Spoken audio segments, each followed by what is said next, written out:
good to go. Right, so everyone on. Do you want to walk on? Okay, yeah.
Some fantastic results here in the East Midlands. When the general election was called, the East Midlands answered that call.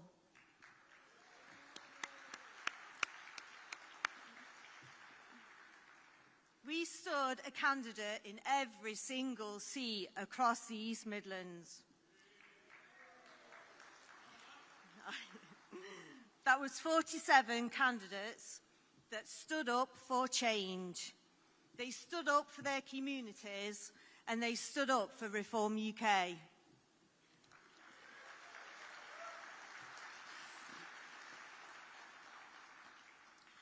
The general election gave us our 5 MPs and 2 of them have their home here in the East Midlands.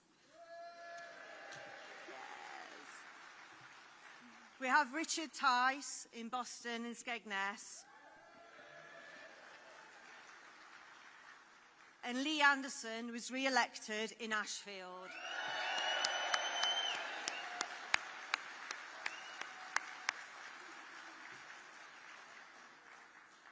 Now, since then, we have all been working really hard to build on our branch structure and to support our next cohort of candidates.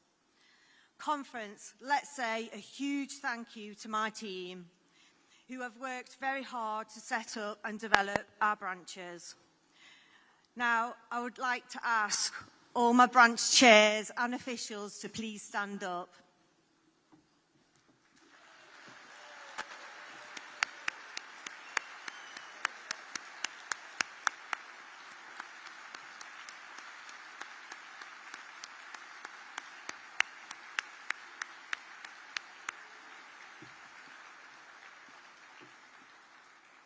Thank you ever so much, everybody, for all your hard work. We really appreciate it. Now, this evening, we have some fantastic speakers for you. Our first speaker is Ashfield, born and bred. From the land of common sense. Ladies and gentlemen, please be upstanding and put your hands together for Lee Anderson, MP.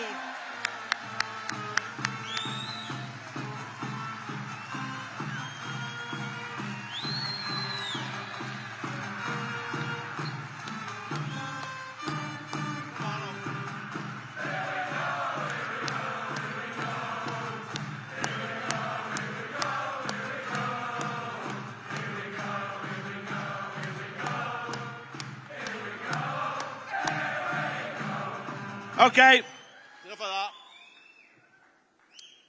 Welcome, conference, and a happy new year to you all.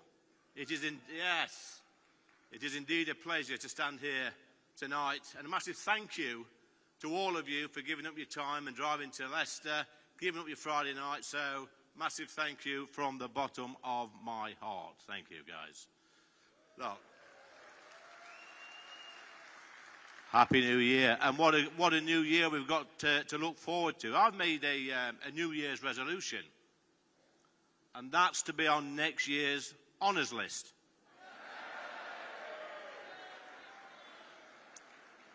Let's face it, all I've got to do in my constituency is increase crime, make sure that our streets are unsafe, increase the amount of homelessness, and steal money from motorists. That's all I've got to do.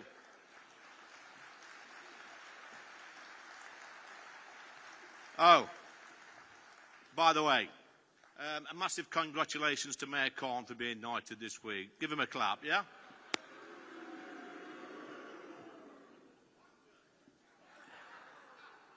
Well, I've none of that language in here. Thank you very much. As you know, the Mayor of London and I are very close friends. And he is living proof that anything is possible in politics. But let's not be too harsh on Labour's useless London Mayor, because he's one of the people that helped me be here tonight in front of you, the People's Army, so I can thank him for that. Yeah. Now, in February last year, I made a few comments about the Mayor of London that got me into bother with the Conservative Party. You probably read about it somewhere. And they took the whip away from me. And I was told I'd got to apologise to London's Mayor Khan. And I told them there's no way I'm going to apologise to that man. He's ruined our capital city. He should be ashamed of himself. And there's no way I would apologise to him. No way. But as soon as the Tory leadership took the whip away from me and took the side of Mayor Khan, I knew there was no way back for me. And I knew that Reform UK was my destiny. So I became Reform UK's first ever MP. You can clap for that.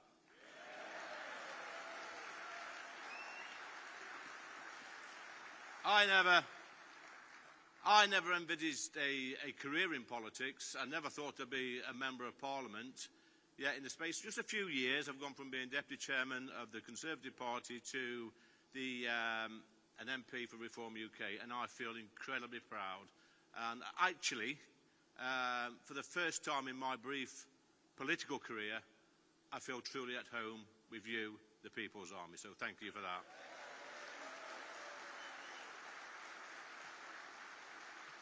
You know what, guys? I feel like I'm part of a truly amazing party that has captured the mood of millions of true patriots across our country. It feels absolutely... Patriots like you in this audience tonight, we're not far-right protesters. We're just decent, hard-working Brits who love our country and want to lead... Yeah.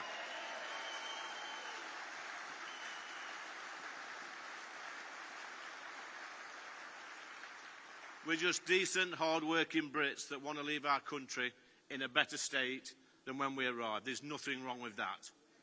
Now, I know there's huge pressure on us 5 MPs as millions of people are looking to us to help take our country back. Who wants the country back? Yeah. Me and all.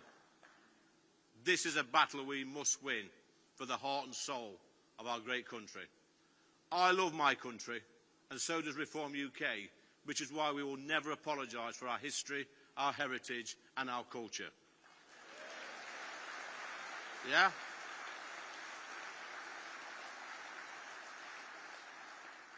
And my message is clear.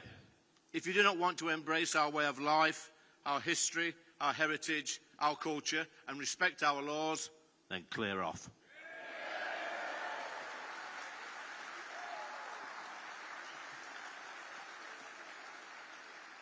You know what, Conference? Parliament keeps trying to give our country away, and we must fight back. This useless Labour government wants to take more money from us, from you, and give it to other countries or to people arriving here illegally. Net zero, what a load of rubbish that is. Yes, it's making us all poorer, and it'll make the poorest in society even poorer. Our businesses pay the most expensive electricity prices in the whole world, which is costing livelihoods, it's costing jobs, it's costing businesses. Meanwhile, China is leading the world in renewables and still opening coal-fired power stations. It's absolute madness.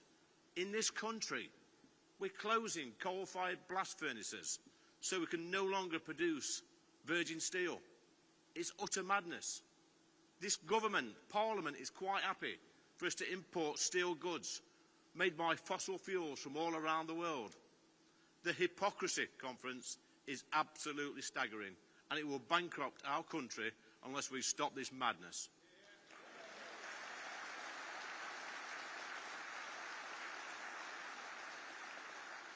Now, Drax Power Station is a good example of the madness in this country. That's in North Yorkshire. It produces electricity. It used to produce electricity from coal mined at a nearby power station. But then we decided to close the coal mine in our quest, and in our quest for net zero, we're actually importing wood now from North America. We're chopping down trees and turning them into wood pellets, and we're burning them in Drax Power Station. And this is classed as renewable energy. And bear in mind, these wood pellets are transported all over the Atlantic in diesel guzzling cargo ships. And then they're dropped in the UK onto diesel trains, sent to Drax Power Station, and we set fire to them. It's unbelievable. The same time we are chopping trees down, we are told to plant more trees. You could not make this nonsense up. This, guys, it's true. This is costing us as well £2 million a day in subsidies, while our pensioners are freezing to death because they've had their winter fuel allowance stopped by this wicked government. Yeah. It gets worse. Mad Miliband, you know who he is, don't you? This lunatic who represents Doncaster North, I think it is, a lunatic. He thinks it's a good idea to spend over £8 billion on GB Energy. He also thinks it's a good idea to spend £11.6 billion on foreign climate aid. We're at Reform UK, we say no, this is nonsense. It's our money. It's our money. It's your money. This money needs to be spent in this country on our people. Simple as.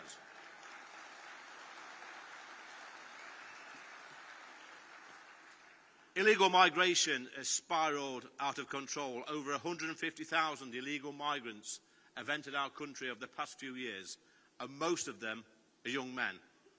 They're not fleeing a war. There's no war in France. And even if they were fleeing a war, then what kind of men would leave women and children behind?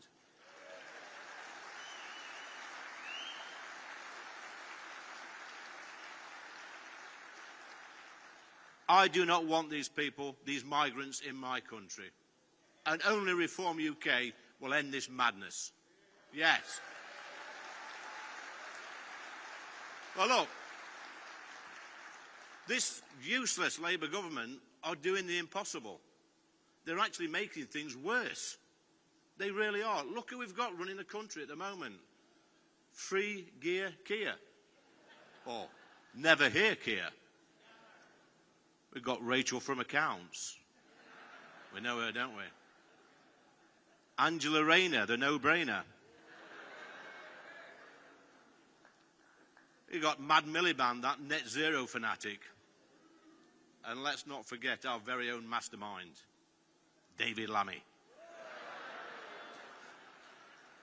He's a proper chopper, isn't he? You know what? Here at Reform UK, we've got Nigel Farage, Richard Tice, Rupert Lowe, all successful businessmen and politicians. We've got Zia Yusuf and Nick Candy, again, in the back room, all successful businessmen.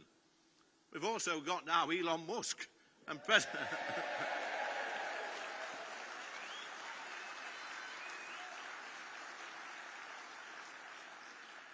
and President Trump as friends of Nigel. All right.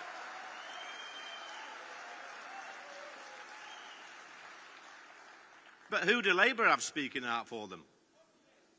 Carol Vorderman and David Lammy. What a load of rubbish that is. The grooming gang scandal has cast a dark shadow on our country. Thousands of young girls raped and abused in northern towns. We should be ashamed. Councils, police and politicians have turned a blind eye, and every single one of these people should be put behind bars. They should be jailed.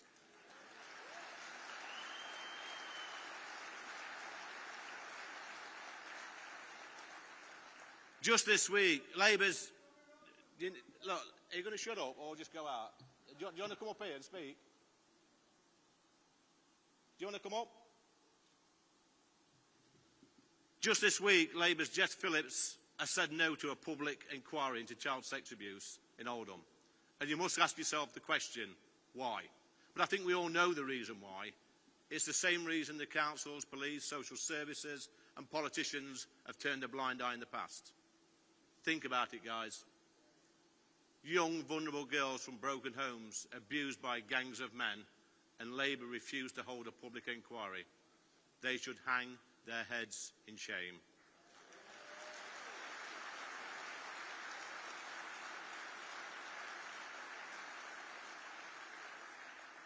I could go on and on about this, but have no fear.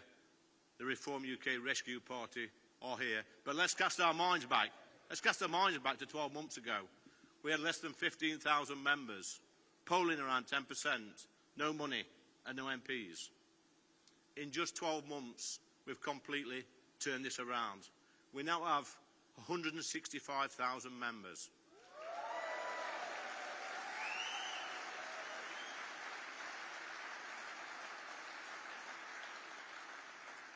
We've got 5 MPs.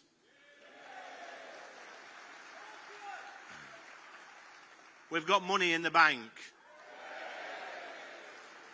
We've got a brilliant new chairman, Zia Yusuf. We've got a brilliant new treasurer, Nick Candy. And we also have the brilliant Dame Andrea Jenkins as our mayoral candidate in Lincolnshire next year. And by the way, Andrea's here tonight and she's got a yellow dress on. You know what that means, don't you? The yellow dress, yeah.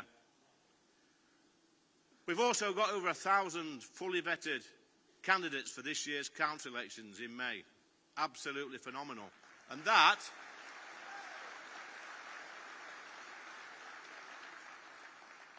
has all been made possible because of you, the People's Army. So thank you very much. But as our movement grows, so does the opposition to us in the mainstream media. But we don't need the mainstream media, as we've got social media and GB News.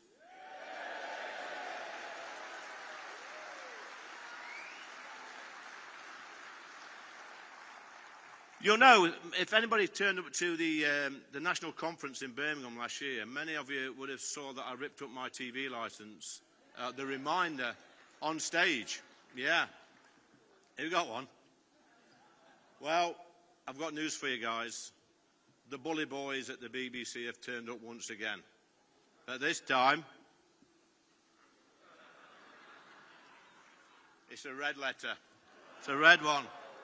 They're starting legal action if I don't pay my TV licence. What should I do with it? I can't hear you.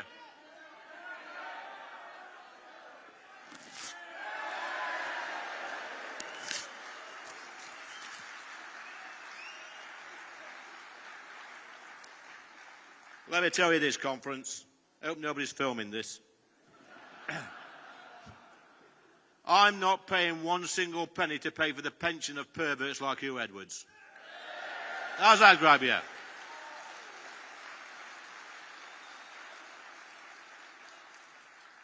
Look, conference, we have a mountain to climb, but we have all the momentum. We have local elections this year, then Scottish and Welsh elections next year. But we must take the fight to every single ballot box in our great country.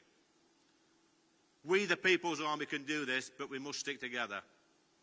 Guys, help us sign up new members, help us raise money, help us deliver leaflets, help us on our path to victory, and then you can tell your children and your grandchildren that you were part of a movement that took our country back. Thank you very much.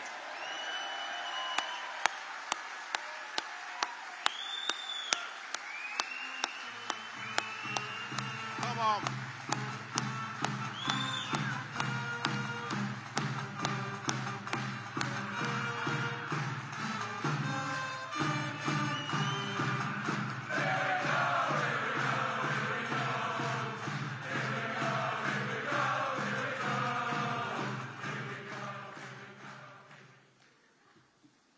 Thank you, Lee.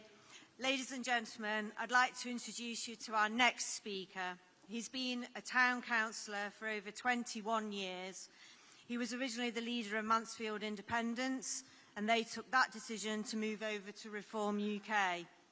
He's now our chairman for the Mansfield branch. Please welcome to the stage Councillor Michael Barton.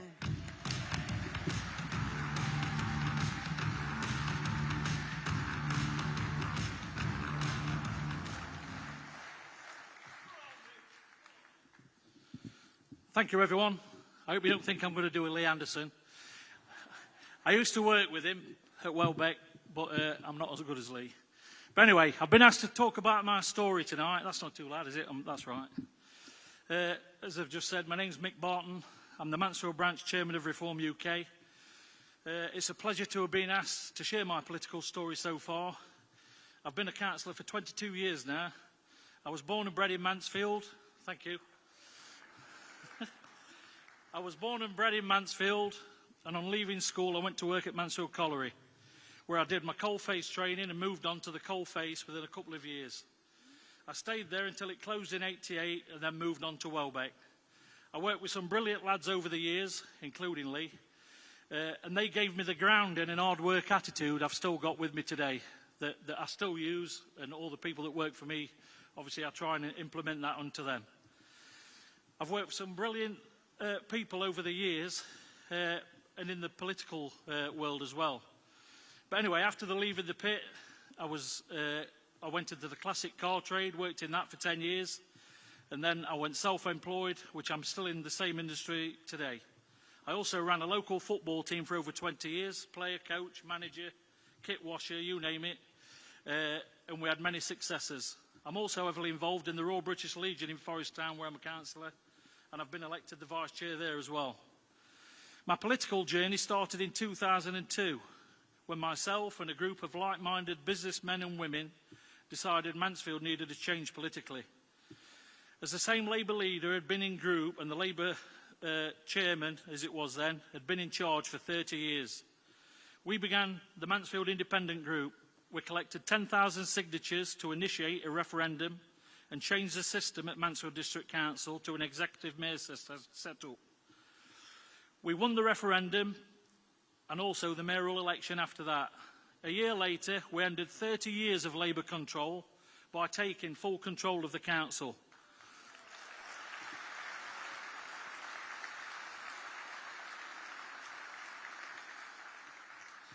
And the reason I'm telling this story now, I know we're going to do this with Reform.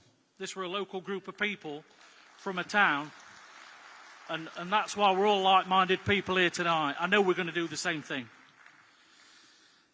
So anyway, and then we got lots of people elected. We took over a poorly run council that was massively in debt, and we looked at running it like a business, because we're all from business backgrounds, from an old raft of business backgrounds.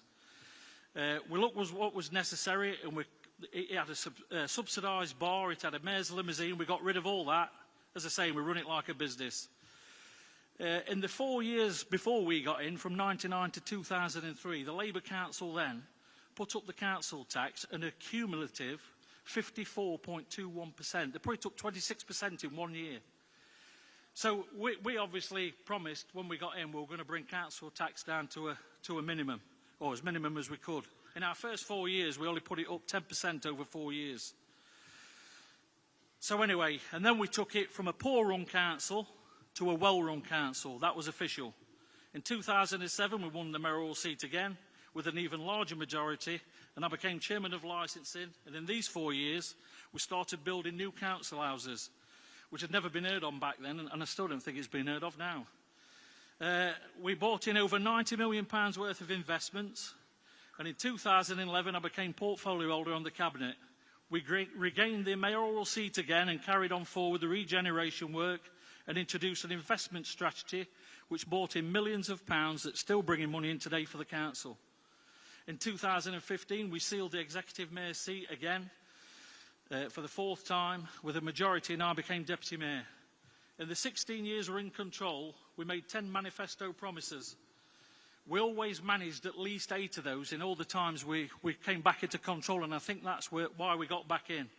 And I think it's important for all you people out there that's thinking of standing as a councillor, whether it be district or mayor or county councillor, if you're going to make manifesto promises, make sure they're promises you can deliver. Thank you.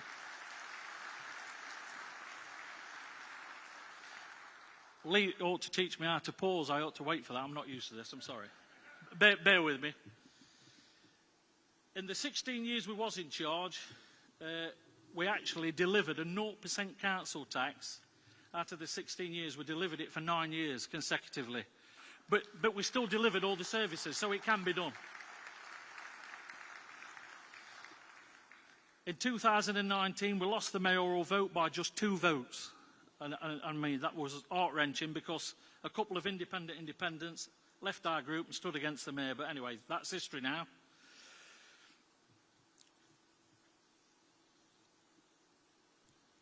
In my time as an independent councillor, I'm very proud to have worked with so many great people. And that's the reason why we've been so successful, because we worked as a team.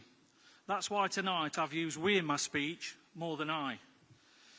In the last few years, the national political picture has affected everyone's lives more than I can ever remember, which is why last year, after many months of deliberations, discussions, with my colleagues, family, myself, Councillor Martin Wright, who's here tonight, Councillor Barry Answer, decided to join Reform UK Party on its journey.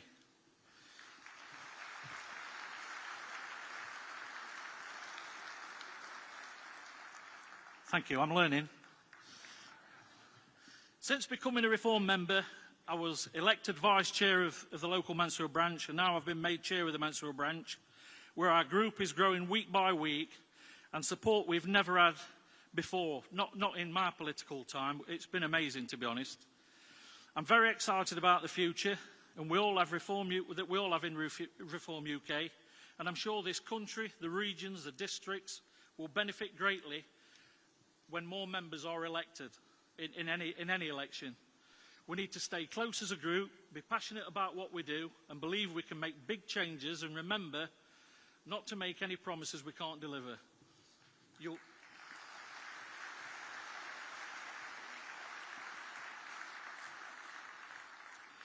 If you've ever given a thought about becoming a councillor, please do it. And if you want to speak to those, there's a lot of councillors here tonight, come and have a chat with us after. It'll be the best thing you've ever done. Because you're helping people and you feel like you're helping people. So if you're thinking about it, you know, put your best foot forward, as my dad always used to say.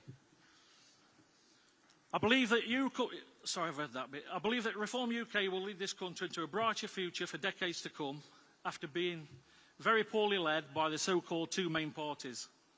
This country is going downhill fast, but our 5 elected MPs will lead us into future success.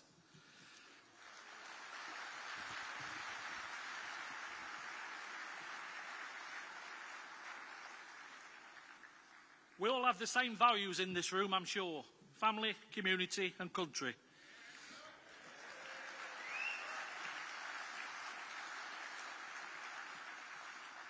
And if we keep focused on them, it will surely keep us grounded and determined to succeed. I'd like to thank Ellen O'Hare, our East Midlands Regional Manager, who has been extremely supportive since day one with myself and all branch members, and I really appreciate everything she does. I'd like to thank you all for coming tonight and listening to me, and I look forward to working with you, seeing you, and hopefully seeing a lot of you get elected and making a change to this country that we all love. Thank you, everyone.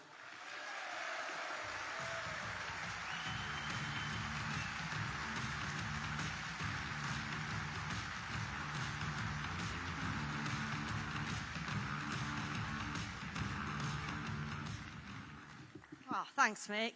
Ladies and gentlemen, I'd like to introduce our next speaker for you. This gentleman answered our call and has become our chairman for the North West Leicestershire. Please welcome to the stage Joseph Boehm.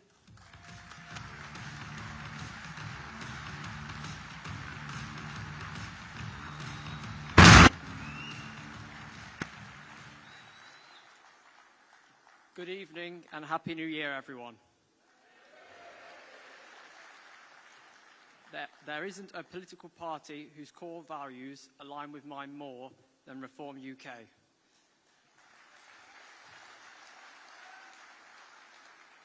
Values that centre around family, country and community. So, who am I? My name is Joseph Boehm, I'm 22 years old and I'm proud to serve as the Reform Branch Chairman.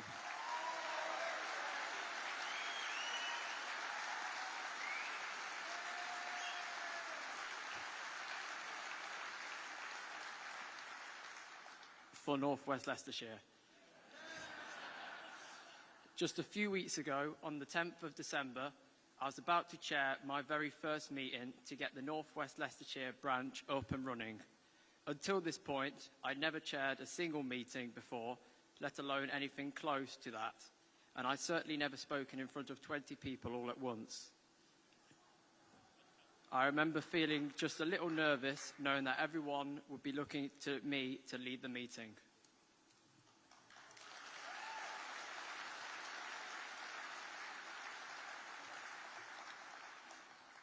But that moment taught me something important. Leadership is about stepping up when it counts, even if you're stepping into the unknown.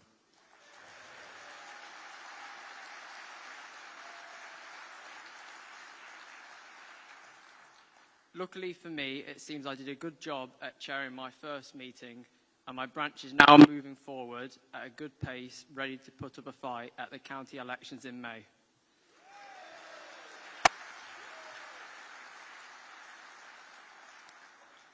If they go ahead.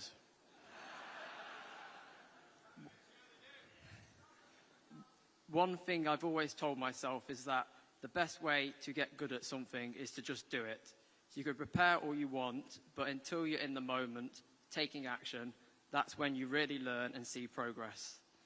And that's something I'm seeing with young people across the country right now.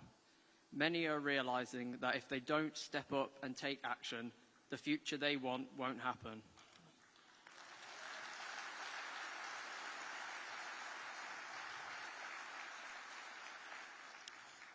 Getting involved in politics isn't just about becoming a politician or running for office. It's about standing up for what you believe in.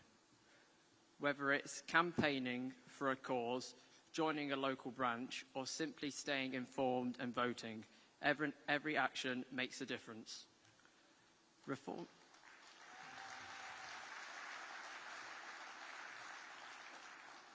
Reform UK is the perfect place for young people because Reform focuses on practical solutions and tackling the issues that matter most. Reform UK stands for common sense and real change, values that resonate with the challenges young people face today. But it's not just about getting involved in the traditional ways. Young people have countless ways to make an impact, and one of the most powerful tools is social media.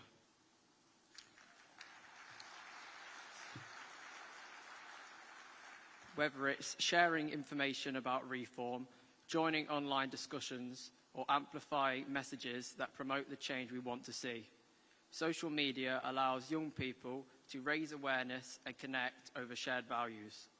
It's a space where they can challenge the status quo and spread the ideas that are important to them, ideas that might otherwise be overlooked in traditional political circles. Now, in order to truly see change, we need strong leaders who understand the challenges and aspirations of young people. And for me, one person who stands out in particular is Nigel Farage.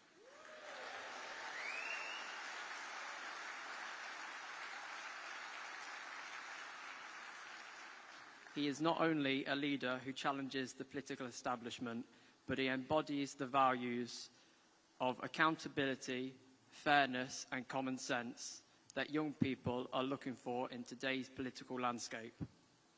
As a leader, Nigel has always been driven by the desire to bring real change, not just political rhetoric, and that's why Reform UK is the ideal platform for young people.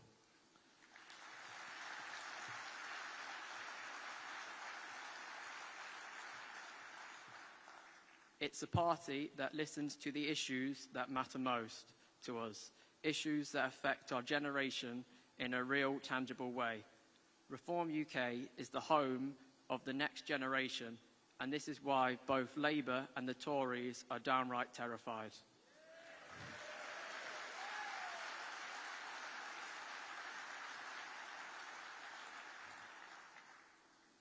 They know that the tide is shifting. They know we're building something that can't be ignored. Reform UK is committed to creating a fairer, more equitable society where young people have the opportunities and support they need to succeed. Young people today don't just want change, we want real, optimistic, patriotic change. We're driven by the belief that our country can be better and that we can make it better. This is why so many young people are joining Reform UK. They want a voice. They want to make a difference.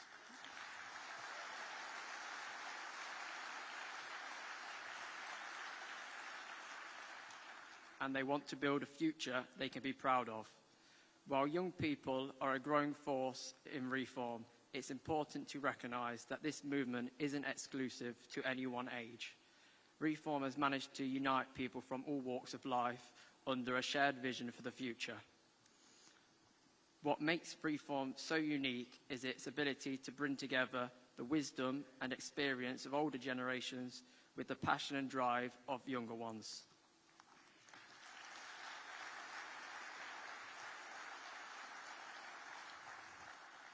This blend of perspectives creates a movement that's forward-thinking while staying grounded in common sense and traditional values. At the same time, Reform UK respects the contributions of those who have come before us.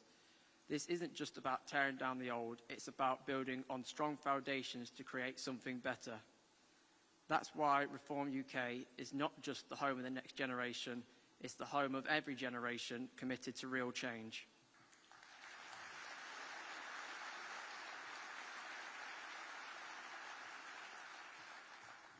For young people like me, this party offers something no other political force does: hope. Hope that we can build a future where hard work is rewarded, where opportunity is available to all, and where the voices of everyday people are not only heard but acted upon.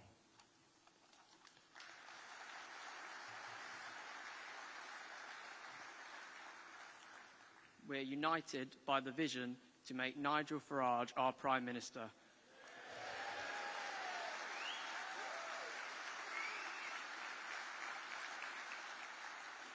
And I've got a funny feeling it's going to happen. The momentum is real, and Reform is the movement we need to bring real change to this country. Reform UK isn't just a political party.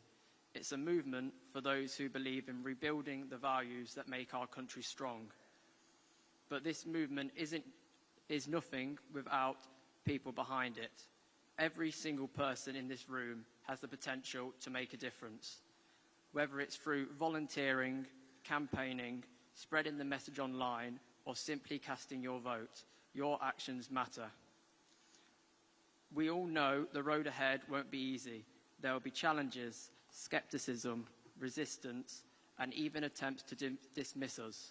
But we're no strangers to overcoming the odds. History is full of moments where change seemed impossible until people stood up, spoke out, and made it happen. Reform is at the heart of that change today.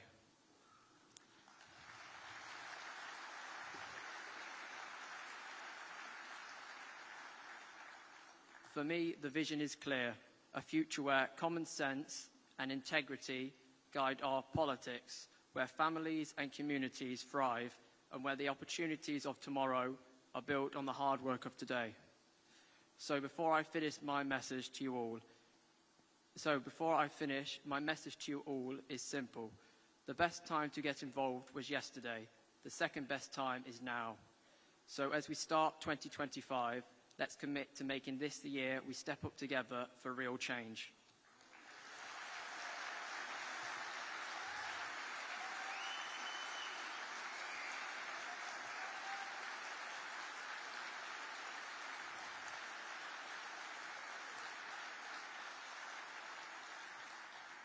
Let's make it the year where we show the establishment what a united movement can achieve. Thank you all for listening, and let's make this a year to remember. Thank you.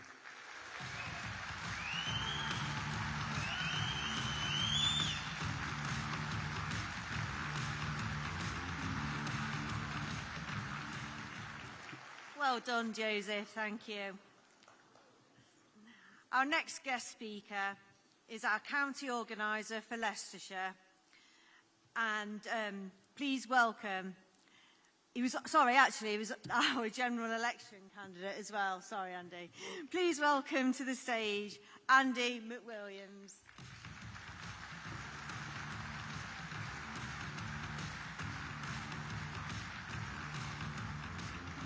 Good evening, ladies and gentlemen. Good evening, East Midlands. Thank you very much. Now, the last speaker was brilliant, wasn't he? Yeah, big hand for North West Leicestershire's Joseph Bound, please. Right, now, I've been told to hurry up, so I'm going to hurry up. Now, my name's Andy McWilliam. I'm the chair of Reform UK Loughborough, a joint county organiser with Bill Piper. Bill, are you here? There he is. Big hand for Bill. Okay. Now, welcome to Leicester, where I, for my sins, worked 35 years as an NHS dentist. And nobody loved me. No. Oh, bless you. Thank you. Yeah. Anyway, a big thank you. And now, thank you also to Helen, who's doing a marvellous job. It's never easy. And I've done this job myself when the party was quite a bit smaller than it is now. So, thank you, Helen. And ladies and gentlemen, this is a professional team we've got running now, haven't we? Really professional. Yeah? Good, thank you. Now, Leicestershire has history concerning the change of leadership in England. Circa Bosworth, 1485. And now, would you like your country back? Very good. Well, with you, the wider East Midlands, we want to cause another leadership change in this country, don't we? Very good. So, my duty this evening is to basically motivate you to get out there and help your candidates in the county council election in April. Polling day, the 1st of May. So, the task in hand, besides what the candidates will want to do, is to basically personalise letters in personalised addressed envelopes to the voters via pre-arranged walk teams to deliver them. So you know, when you get leaflets, the letters, you know where they're going to go. And then that's all the task is involved. There will be walk teams and they will deliver to postal voters in mid-April and to in-person voters in late April, obviously, before the election. Now, who here has experienced delivering letters, leaflets? Please, hands up. Very good. And those who haven't? Very good. About 50-50. Okay, so basically, you who haven't, here's your chance. And those who have, please consider leading a leader for the walk team. Just a small, like a sergeant, like a corporal. So, and doing that, we can all do something. Now, to win, we must lend the support. It's either delivering, stuffing envelopes, or both. Let's assume 25% of us, there's 1,000 here tonight, hello, and 25% are outside of the East Midlands or can't do the walk for whatever reason. Well, that's in my back of the fag packet. Mathematics is 3 posties per electoral division, and if each of us bring 2 friends or family, that's 9 posties. slap in the candidate as well, you've got 10. Now, the task can be done in half a day, and that leaves time for anecdote and beer. Okay, very important. So some people want to deliver in their own time. That's okay, just contact your branch. Now, I'll blow my own trumpet here. I delivered 20,000 of my own leaflets over 4 months in the general election. Yes, it made me fitter. Thank you, that's enough. Okay, others delivered the rest of them, and I'm extremely grateful for that. Overall, roughly, it's going to be 2,000 letters per electoral division on each of the walks. So we can do this. 200 roughly of letters isn't difficult. So there you go. Now, what I want you to do also is want people to do who's stuffing envelopes. Is anybody who would like to do stuffing? Yeah? A few. Please contact your branch and put there. Now, is anybody else here got mail merging? Mail merging is basically producing the envelopes and the letters through printers. Anybody got those skills? Hands up. Very good. Please contact your branch early to offer your skills to do this so that the envelopes can be produced in time, working off the electoral registers, etc. Thank you. And now that's basically that. What I would I'd like to say to the people of Leicester, who's here from the city of Leicester? Well, I'm going to apologise first because I haven't really contacted you much in the last 6 months or so because we concentrated on the general election and then the county councils going on. But we're going to. So please, if you want to get involved developing Leicester City, then email me, andy.mcwilliam at reformparty.uk. And you're going to be pleased to hear that's all I'm going to have to say. So enjoy the rest of the evening. Give them hell. Right, here you go.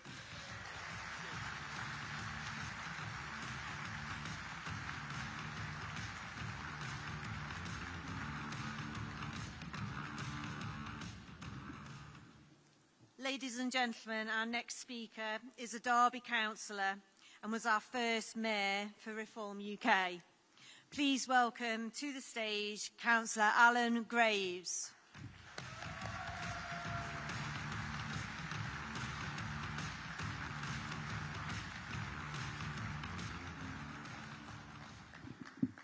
Well, good evening, conference. The East Midlands, the heart of the UK.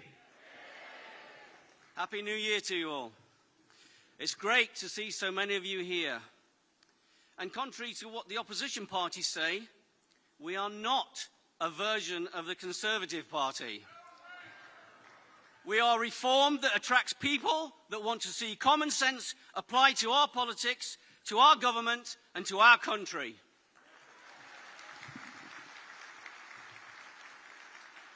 Reform has come a long way since its inception. I'm proud to have played a small part in the rise to those dizzy heights that we find ourselves in today. I remember back in the mid-2000s being inspired by Nigel Farage. He spoke my language, he spoke to me on many subjects, and he provided lots of information about the EU and what they were doing in our name and how our governments were bending over backwards. And it still is. At the time, I had been a Labour councillor. I put in there, wait for the booze.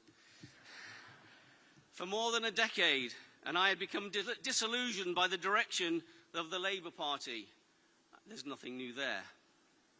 Developing my campaign skills, I persuaded voters to stop voting Labour and to vote UKIP. During the EU elections, we then got them to vote for the Brexit Party. And finally, I was the first person to be elected as a Reform councillor.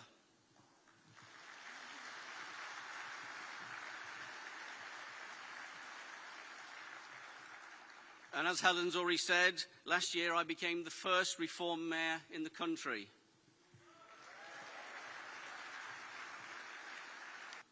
The impact that Reform MPs have had on the government and the country is immense. People are feeling uplifted by our straight talking, our questioning of decisions that deliberately go against the hopes of ordinary people. That is what Reform is doing, giving people hope. I firmly believe MPs of other parties have become trapped in their own ideology, ensnared by unhelpful civil servants, and courted by the old mainstream media. But all that is changing. People have now had more confidence in voting for us. A big part of that was getting the 5 MPs across the line. Despite our voter share, that should have realised 70 MPs. The feeling on the doorstep is that the United Kingdom has been eroded by a series of Conservative governments and Labour governments.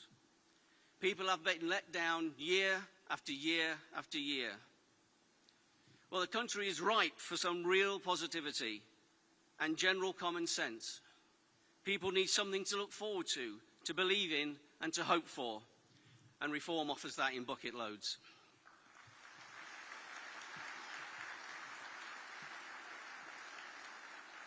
Look at the state these career politicians have gotten us into.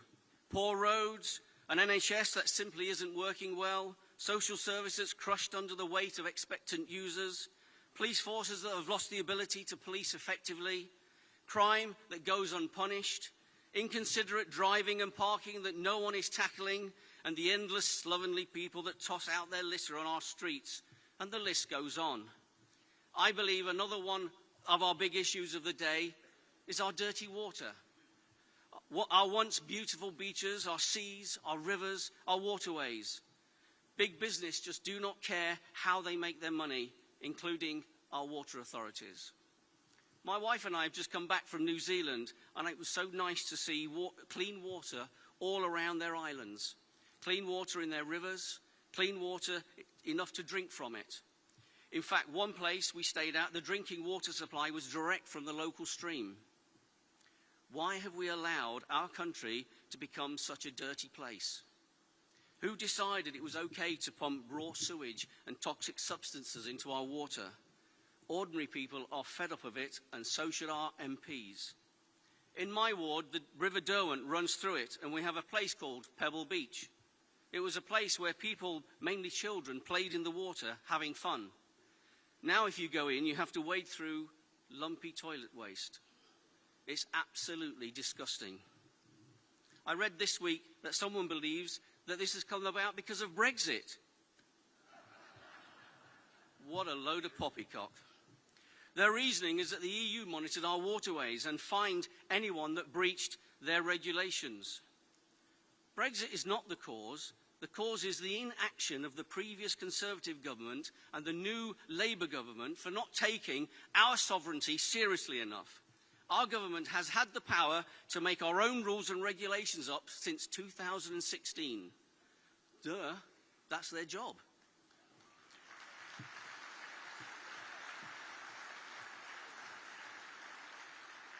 Personally, I think we should make it a custodial sentence to allow any of our waterways to be polluted.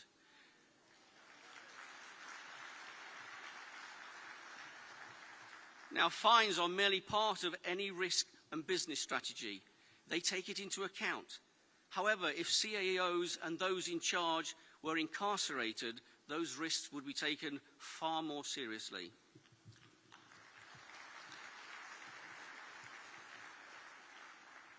Conference, change is coming, and change is coming soon. I spoke at Reform's very first national conference with my youngest son, who was also a local councillor. We talked about our freedom and our future. This is still relevant today, and we all need to continue the fight for our future and our freedom. We are making bigger strides to the point where we can win the next general election.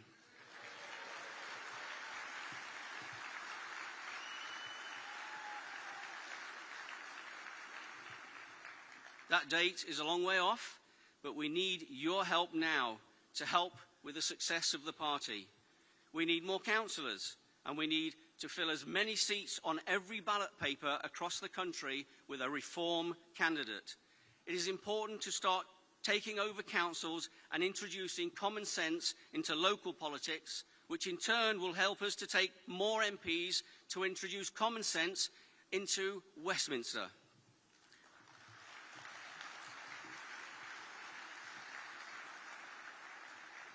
If we act as a team, if we work as a team, if we fight as a team, we will gain our freedom and our future. Let us not get complacent and assume everyone is voting reform. It is a fact that more and more people are voting for us, but there are areas where people still vote Labour and still vote Conservative, for whatever reason. It is everybody's responsibility to talk to those people and explain what reform is all about. We need to chip away at those diehards and grow our own popularity across the UK. That way, when the next general election comes around, we will have already won before the first vote is cast. Those of you that live in the East Midlands, and I'm presuming that most of you are from the East Midlands, you need to play your part. After all, we are the beating heart of Britain. We are the centre of the universe, and we need to breathe life back into our country once again.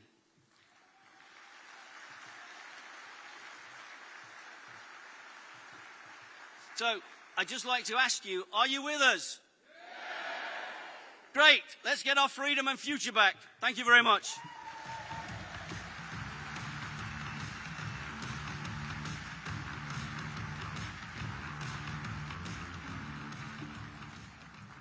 Thank you. Ladies and gentlemen, you have seen our next speaker on GB News. He is a writer, pollster and campaigner. He has a new show, State of the Nation. Please put your hands together for Matt Goodwin.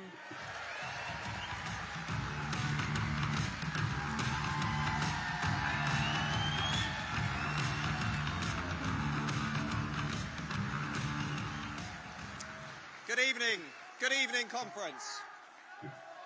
Good evening. Happy New Year. Happy New Year. Quite a protest outside. Must be that inclusive, diverse, welcoming Leicester I've heard all about. You know, I was thinking on the way here, what am I going to say? I've got 15 minutes. They've given me 15 minutes. And one of them backstage, they said, listen, Professor, whatever you do, don't bore them with your statistics. I said, well, you know what? We could talk a lot tonight about what is wrong with Britain. We could talk about the immigration numbers, which are absolutely bananas. Net migration of nearly 1 million people. We could talk about the fact that of the 2.5 million people who came into Britain in recent years, guess what percentage came in on a worker visa? 15%. 15. We could talk about how mass immigration is actually making this country poorer, not richer. Even the Office for Budget Responsibility now admits that every low-wage, low-skill migrant coming into Britain is costing the British taxpayer between £150,000 and £1 million over the course of their lifetime. We could talk about the small boats. Up 25% on last year. More than 150,000 illegal migrants entering Britain, breaking our laws, treating the British people with contempt, undermining our claim to be a self-governing, independent nation that protects the British people and our children. I thought I could talk about the economy. Big tax, big regulation, big debt, low growth, the fact that we're about to enter a recession, the fact that the Labour Party are lying to everybody about what they were planning to do before they won the election. We talk about the fact they've just taken winter fuel payments of pensioners to save £1.5 billion, but at the same time we're paying £5.4 billion on our broken asylum system. It's absolutely bananas. And then I could talk about the fact that we can't seem to deport any foreign national criminals who are breaking our laws in this country. The latest one was the Albanian burglar who spent New Year's Eve celebrating in a London nightclub. He'd already been convicted of burglary, and he wanted to taunt the British state by making videos on TikTok. We can't deport him because he's applied for asylum, and he's using the ECHR to stay in the country. It's absolutely bananas. It's absolutely bananas. And I thought I could just sit here tonight, stand here and talk to you about what's wrong with Britain. But then I thought, I'm not going to do that. I'm not. Because this will become the biggest collective therapy session this country's ever known. I thought, I'm going to build on what Nigel Farage mentioned in his New Year message. I'm actually going to be optimistic about the future. And I'm going to try and convince you that when you leave tonight, you should feel optimistic about 2025 and the next few years. Now, what are some of those reasons? Well, let's look at America for a start. We're about to see the return of somebody who is going to take on the deep state, who is going to control his country's borders.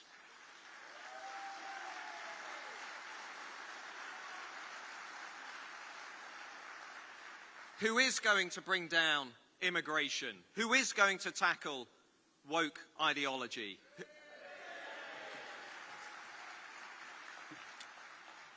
Who is going to root out the obsession with diversity, equity and inclusion from all of our public sector institutions? And I think Trump really does matter, because 5 years from now, or 4 years from now, the next general election, when people say in this country you can't deport illegal migrants, people will be able to say Donald Trump did it. You can't get rid of woke ideology from the institutions. Donald Trump did it.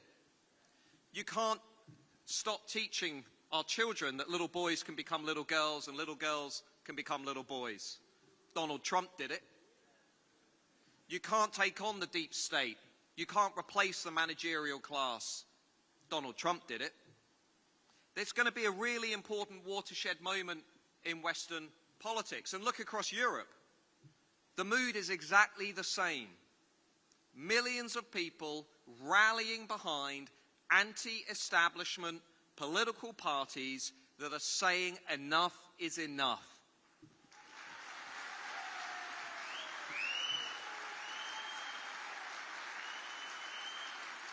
We don't want mass uncontrolled immigration anymore. We don't want our borders to be porous, to be open to people who we don't know. We don't know what they believe. We don't know where they're from. We don't know why they're coming. We don't want our children being told that they should be ashamed of the countries that they come from, that they should be ashamed of their history and their heritage and their cultural inheritance.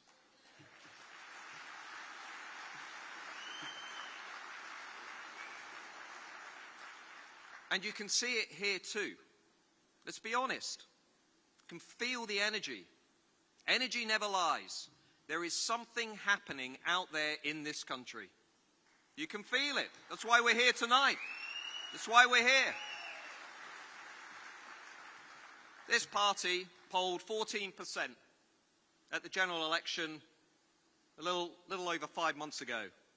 It's on 25% in the national polls today. 25%. This party won 5 seats at the general election a little over 5 months ago. According to the latest poll yesterday, it's going to win 120 seats in the House of Commons.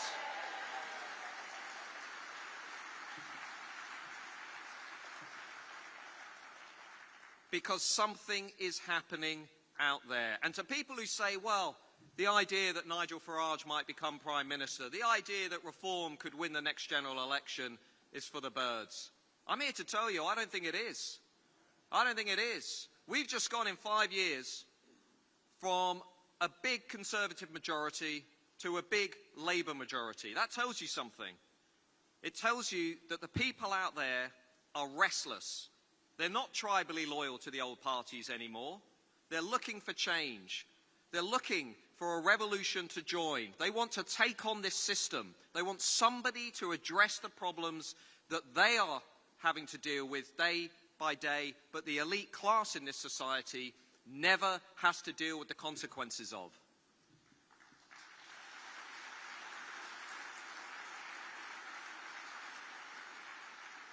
So something is about to happen. And I think it's going to take a lot of people by surprise. You can even see it in the debate we've had over the last week on social media, the big debate about grooming gangs.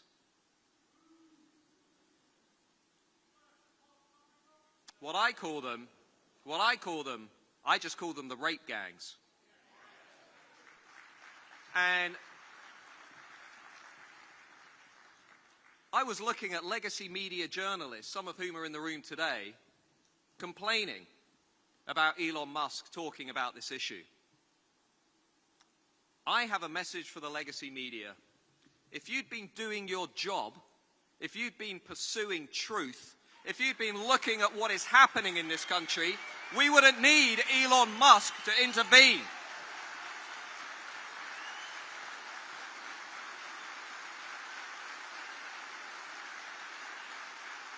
It's outrageous. It's outrageous. Elon Musk has done us a favor because now the truth is unavoidable. It's not about who said it first. It's about how we bring about change in this country to make sure that our children are protected and defended. And I can tell you this much. There was only one party at the last general election that was saying openly and proudly that it would deport dual nationals in this country convicted of the grooming of children, and that was the Reform Party.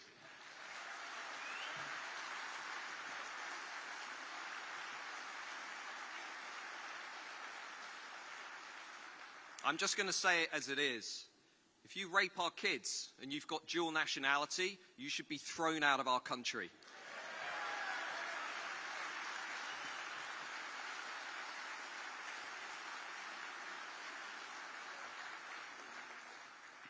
Here's what I think we should do. I think we should do exactly what the Reform Party has said and what Nigel Farage said on X to Kemi Badenoch, I think only 2 days ago. We need a full national inquiry into this issue. We need to start naming and shaming public sector officials who turned a blind eye, who didn't take this issue as seriously as they should. We need an inquiry, we need to deport dual nationals, and this is my personal opinion, not the opinion perhaps of the Reform Party, I don't know, but I think we should have a monument in the heart of Westminster, like we have monuments for Grenfell or Windrush, a monument to the victims of the grooming gang scandal, so that the ruling class in this country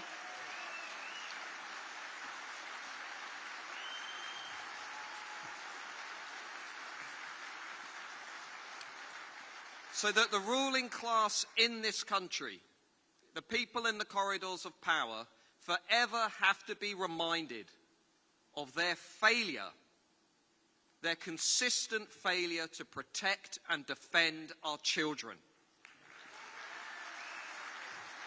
So look, don't leave here tonight and feel pessimistic about the country. Feel optimistic. A revolution is coming. Change is coming. Millions of people like you are out there joining this political party. 166,000 people have become members of Reform. It's enormous. The polling is changing day by day. So let's leave tonight. Yes, we're worried about our country, but we are optimistic about the change that is coming. Let's do that change. Let's deliver that change together. Thank you very much.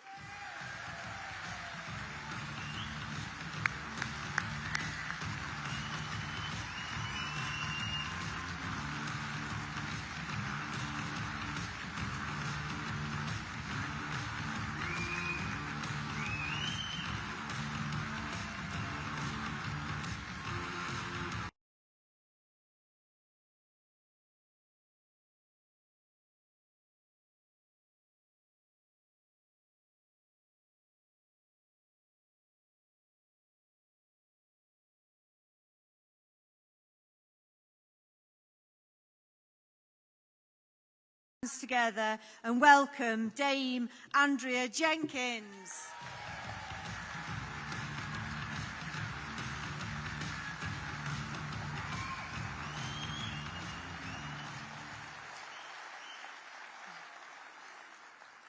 Believers in Britain, the People's Army. What a joy it is to be here this evening. And you can feel the energy, the bulldog spirit, you must agree. Now, do you know, it reminds me of these unforgettable days of Brexit. Now, have we got any Brexiteers in the audience? I'm in good company then. Now, like those glorious days of Brexit in 2019, you know, I can feel the energy building, I can feel the momentum, the optimism, and the buzz. Now, it's coursing through this movement. And we can see it in the packed halls here today. We can see it in the growing membership. I mean, the membership numbers. I mean, was you like me looking at Twitter on Christmas Day, Boxing Day, and being obsessed with seeing us overtake the Conservatives? Because I certainly was. Now, we also can see the sheer panic gripping Keir Starmer and the Labour government. They know that their time is up, and they know that they slipped into Downing Street by default by the apathy of the British public. Now, they know that people see through them. They despise their mediocrity and they long for real leadership. And so I'm proud to be part of this bold and brave party. And do you know something? I haven't felt happier. It was, I think, last time I felt this buzz, this amazing feeling part of something was in 2019 when we got Brexit. So I'm so proud to be here.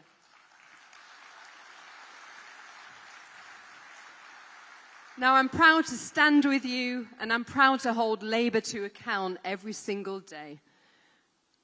I don't want to hear any more of Starmer's droning mediocrity. And I don't know if you agree, but I think they are squatters in number 10.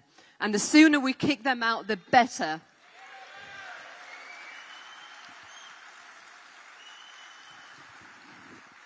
It's easier to hold it. Now, every day we are actually getting closer to that result. I mean, I feel it, do you? Now, thanks to you, the great British public, you care deeply about our country, just as I do. And every day, every hour, the People's Army is expanding. And as I said, it feels like 2019. Again, the optimism, the buzz, the energy. But do you know, this time it's different? We're not waiting in the wings. We're on the pitch and we're leading the charge, and we will save Britain.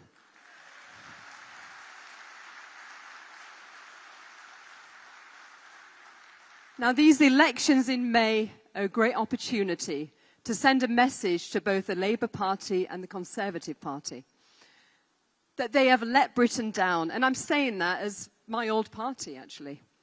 And it's time that this country, it gets back on its feet, and only reform can do that. Now, I'm proud to be standing as a Reform candidate to be the Mayor of Greater Lincolnshire. Now, despite what the Conservative candidate's saying about me, now you need to actually Google him, believes in raising all these rainbow flags.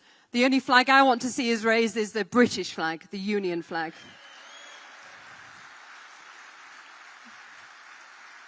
Now, Lincolnshire is the place I went to school, college, university. I worked hard. I had my own business there. I taught children in local schools. And I was a councillor, actually, in the area where we've got our first MP in Lincolnshire, in Boston, our fantastic Richard Tice. So it's great to be back there. Now, I'm also the only candidate out of those who's been declared with Labour, Conservative, etc., who's got a footprint across the whole of Greater Lincolnshire. I'm talking about the north, the northeast, and Lincolnshire itself. Now, as Mayor, I would be responsible for 1.2 million people in Lincolnshire. Now, I want to see us become a blueprint for common sense and demonstrate that reform are ready for government. Now, this is why it's an important election. Now, in the coming weeks, I will launch my Common Sense Manifesto for Lincolnshire. And just as Elon Musk, have we got any Elon Musk fans in here? He's a man who I admire. And just as he is preparing to launch the Department of Government Efficiency in Trump's administration, I will form Lincolnshire's equivalent. I will root out the woke, the bloated spend in local government, and I'll ensure that British taxpayers' money is well spent.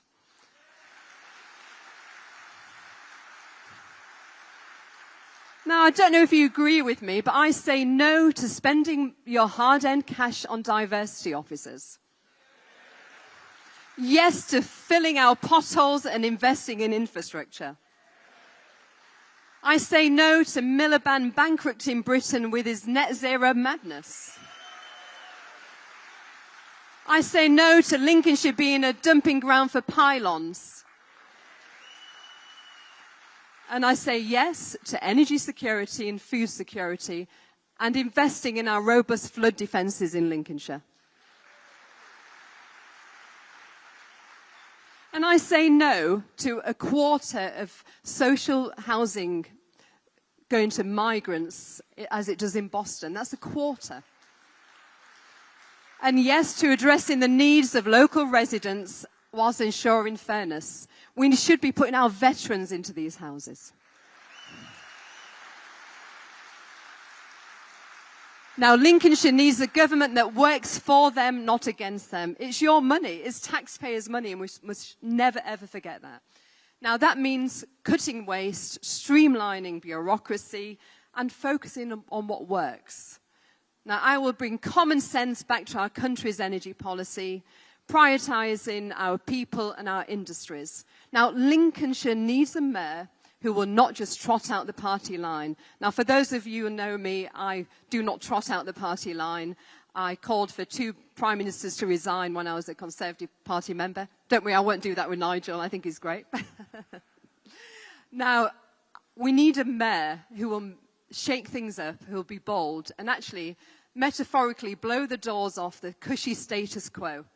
And I'm that person.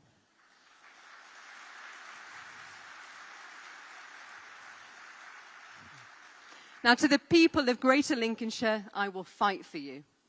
I will fight for common sense. I will fight to secure our children's future. And I will stand up for our country's doers and strivers and ensure that we have low taxes. Now, Reform UK has already laid out a roadmap for real change, freezing immigration to ease pressure on housing and public services, scrapping this net zero madness that push up our energy bills, and delivering a skills agenda that will boost our economy and secure our children's future. And I will start by delivering in Greater Lincolnshire. Now, ladies and gentlemen, we are building something extraordinary here, but we need more soldiers in the People's Army. So if you believe in doing what we're doing, and you love this country as much as I think you do, then please don't just sit back there. I want you to get out there, no more just nodding along. Get involved, bring your friends, bring your neighbours, and bring your family into the fold. Get your children to join us. Now, I'm a mum to a 7-year-old. Do you know that he even asked to join at 7 years old? My beautiful little boy Clifford, who's named after my late father. And because, do you know something? Asking our children to join, it's an insurance policy for their future. Now, because this is not just a political movement. This is a fight for the soul of Britain. And together we can make the country great again. So let's stand tall, let's be brave, let's be bold, let's save Britain.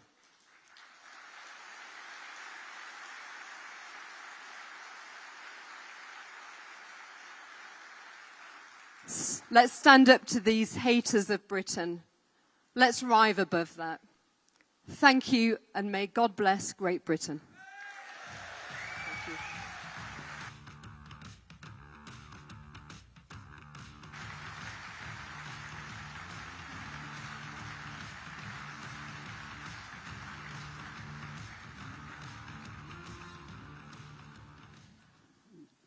Thank you. Thank you, Andrea.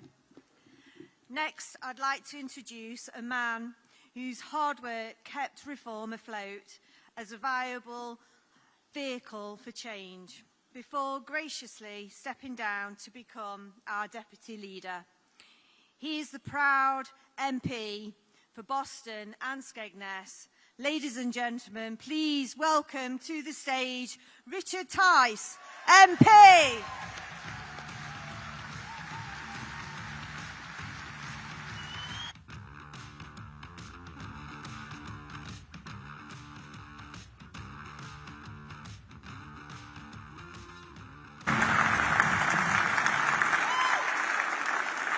Anyone think you didn't enjoy Christmas?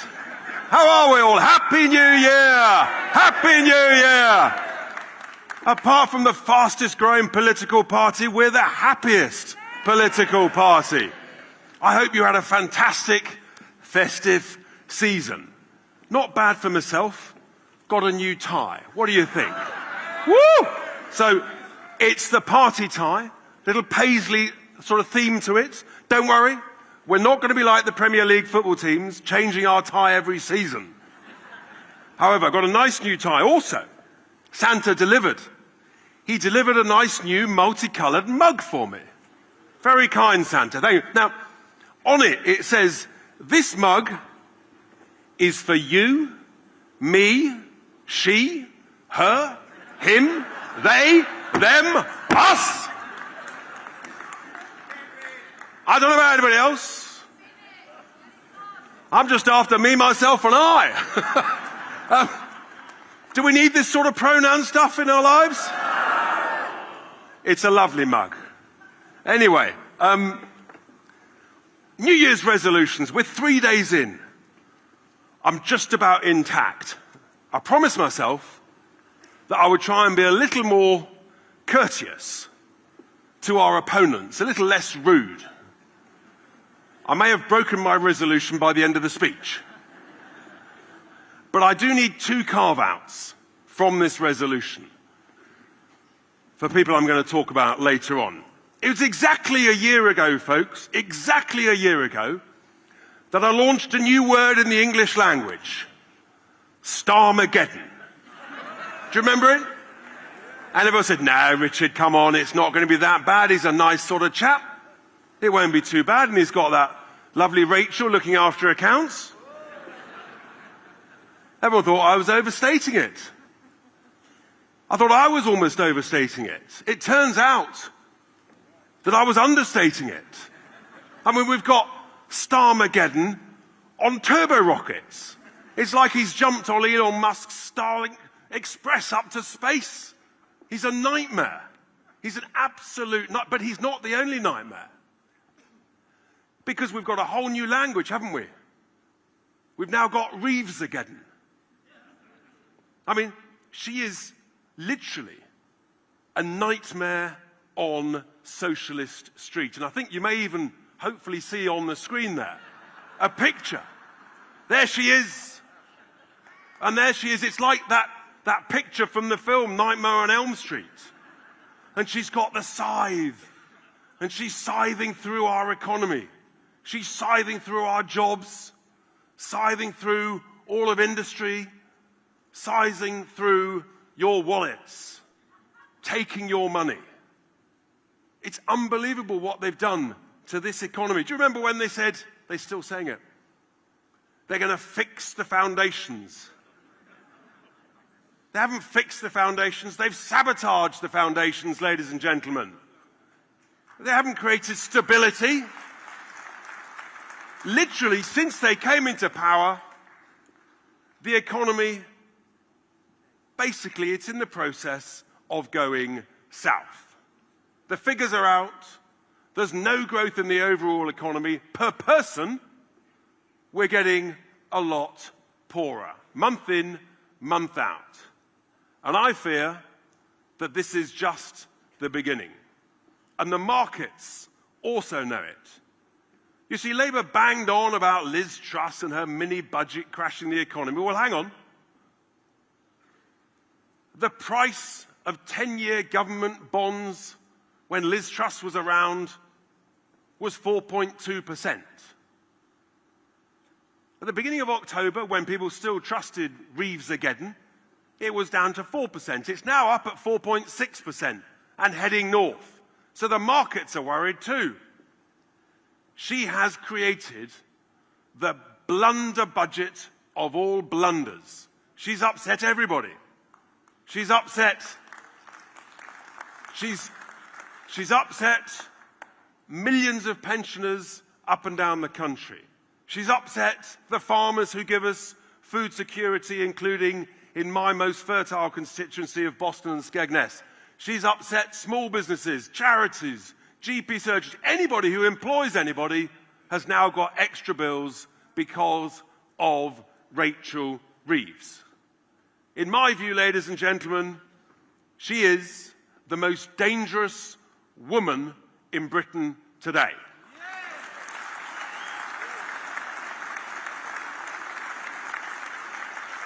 I mean, she's only been in the job 5 months.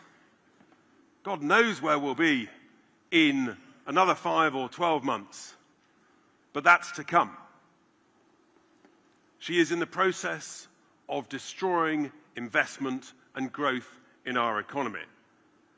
But it's not just our Rachel, is it? There's another one. He's there. I mean, you know, it's like they're a couple. You've got the most dangerous woman in charge of the money, and then you've got the most dangerous man in Britain in charge of energy. Yes, Red Ed, another nightmare on Socialist Street. Is he there? Is he on the picture? There he is, with his knife, scything through jobs, scything through the car industry, thousands of jobs being destroyed as we speak. He's already finished off most of the steel industry, and he's only just started. And what does this man want to do?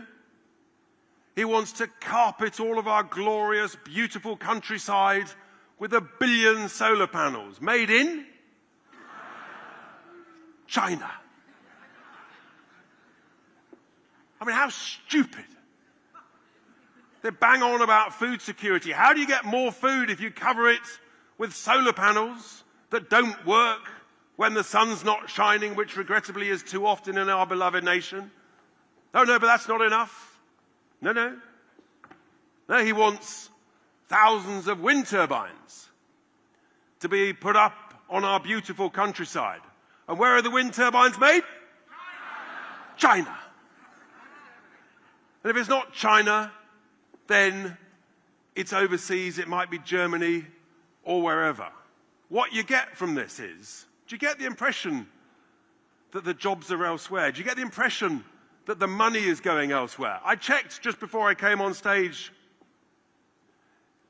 In the last week, we've imported about 10% of electricity from overseas. In the last year, we've imported about 13% of our electricity from overseas. How is that energy security when you're reliant on people overseas creating electricity and sending it on cables that, who knows, Putin might decide to cut at any particular moment? And all of this when we're sitting on all of our glorious energy treasure under our feet, oil, gas, shale gas, all this stuff. Why do you think America's got electricity and gas prices about 1/3 of ours? Because they use their own energy treasure. And our Wallies in Westminster, through their gross negligence, have decided to leave that treasure underground or under the sea. It's absolute, utter madness. So he is, without question, the most dangerous man to the British economy today. That's the bad news. But we have to be optimistic. We are the party of optimists, the party who believe that we can turn this around. And so I've got some good news. Might require a little patience. But it's only 4 years to go until the general election, folks! Are we going to win? You're not on form. Are we going to win? That's what we want to hear. Just look at what's going on. Oh, I nearly forgot. I'm sure Nigel will talk about it a bit later. But thanks, Kemi. You've done a great job. A year ago, I was thanking Rishi for his services to reform. I mean, these people, seriously. So that's the good news. 4 years and counting. But look where we are in the polls. No one believed it was possible. And you've got, as Matt said just a while ago, we're heading up now. 120, 150 seats if there was an election tomorrow. It would be more. You know that. We know that. Everybody knows that. It is quite utterly remarkable. Now, back at the general election, I was criticised for our contract for what they described as fantasy economics. They said that my plan not to pay voluntary interest to enrich the city by paying interest on the printed money, we didn't need to do that. Well, they scratched their heads, they didn't understand. And then they looked again and they thought, blow me down. Tice is right. The Financial Times, The Economist, even Robert Peston. You know you're on track when Robert Peston agrees with you. Boo. No, dear Robert, we love him dearly. They had to admit that actually I was right. And then I came up with what I thought was a reasonable number for the cost of net zero at about 30 billion every year. And the Department for Net Zero said, we don't recognise that number. That pompous response is when you know that you're pretty close to the truth. You're within a bit.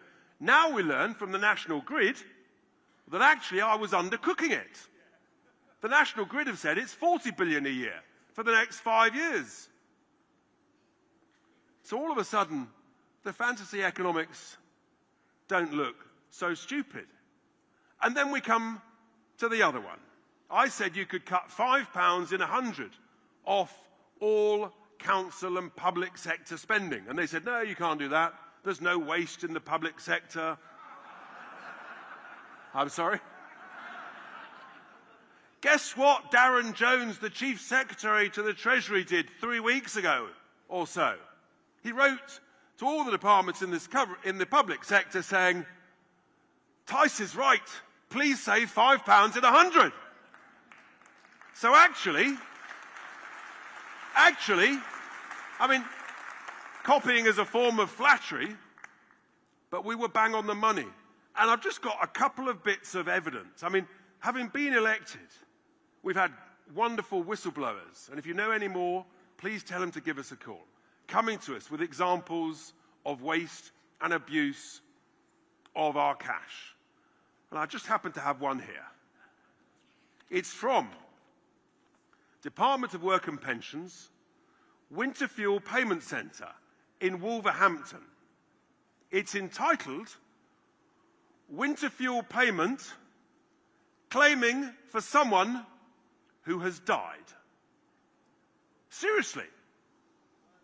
Dear Mrs. D, you may be able to get a winter fuel payment for the winter 2024 on behalf of the late Mrs. R. So hang on, Rachel. You stopped her payment. You might have been involved in killing her from the cold, and now you want to give the money to her kids. I mean, honestly, you weep at the utter serious, I nearly swore there, I'm so sorry, the utter stupidity of these people. I don't know how many of these letters they've written. This is a genuine letter from the Department of Work and Pensions. And then we come to the other one, my current favourite. We all need to have our little pet favourites. Some of you may adore bats. I'm not personally a great bat lover, but each their own. I know they have a place in nature. But I need to ask a serious question, ladies and gentlemen. I'm not a great fan of HS2 either. I'd scrap the whole thing. But let me tell you one thing. Would anybody here spend £1 million on a small hut for bats? Anyone? Any takers? Would anyone spend £10 million on a bigger hut for bats? Can you believe that the bosses of HS2, they spent £100 million of our money on a bat shed. I call it the batshit bat shed. I mean, honestly, this is serious. I wrote a tweet, "Dear Bats, I'm so sorry, we're a bit short of cash. I do hope you won't mind, but could you just pop the other side of the wood as opposed to staying where you were? Because we can't afford a £100 million bat shed." The boss of HS2 recently said he would do it again. Anybody involved in this decision should be fired. Gross, absolute negligence and waste of our cash.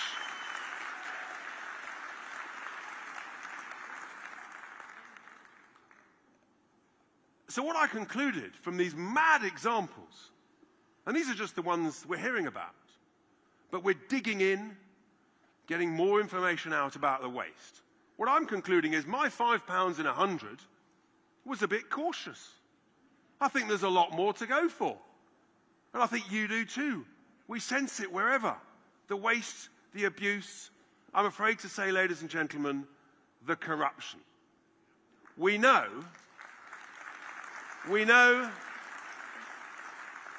that the good news from all of this is that actually, whilst you've got all the gloomsters and the doomsters, the people who think we're just in managed decline, I believe with competence, with common sense, with all of your help and the other tens and hundreds of thousands of people who are now joining reform, the millions who voted for reform, the millions more who want to vote for reform, I believe that we can sort this out. Many of you will have been involved in businesses. A bad boss can ruin a good business in a couple of years. But the reverse is true. A good boss can rescue a business within 2 to 3 years and make it grow again.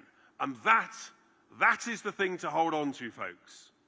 Of all the challenges the country has got, and they are many, with the right courage, the right leadership, the right belief, the right passion, and the right patriotism,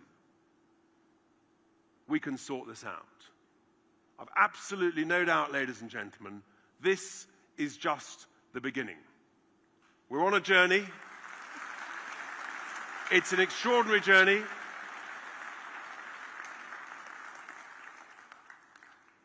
But believe in it. Help us. Campaign for us. Leaflet. Spread the word. Tell everyone. Make them bored of you telling them. Because together, I absolutely know, ladies and gentlemen, we can make this country grow again. We can make us better off again. And if we do that, ladies and gentlemen, we will make Britain great again. Thank you!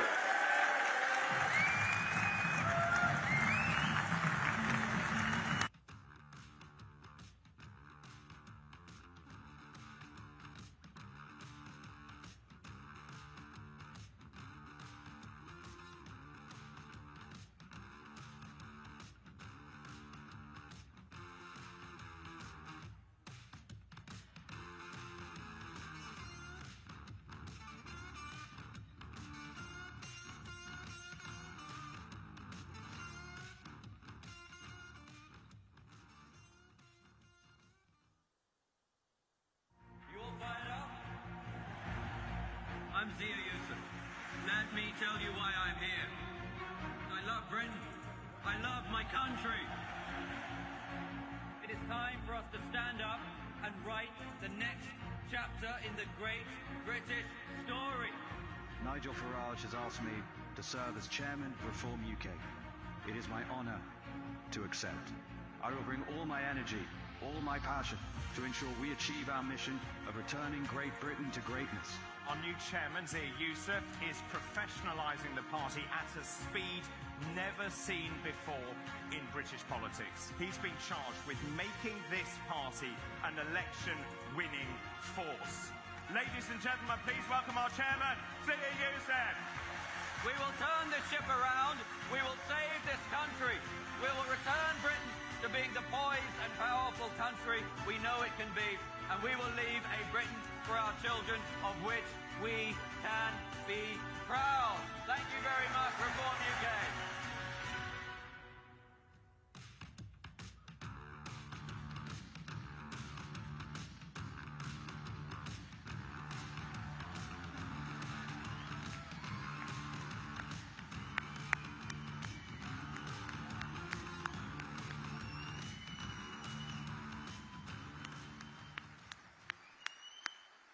Hello, Reform UK. Well, it is truly an honour to stand here before so many fake Reform members. There must be 1,000 of you here. And according to Kemi, you are nothing more than a figment of Nigel's imagination. Well, we're on a roll, aren't we? One extraordinary year it has been. A year ago, Nigel Farage was enjoying his retirement. Reform was sitting on 8% in the polls, albeit climbing fast under Richard's brilliant leadership. Rishi Sunak was still watching the boats penetrate our borders daily, choosing to do nothing. A year on, Reform is talk not just of the UK, but of the Western world. We've captured the hearts and the imaginations of millions to whom we offer hope. We've opened over 400 branches across the country. We've risen to 23% on the average of the polls. And ladies and gentlemen, Nigel Farage is now the bookmakers' favourite to be the next Prime Minister of the United Kingdom.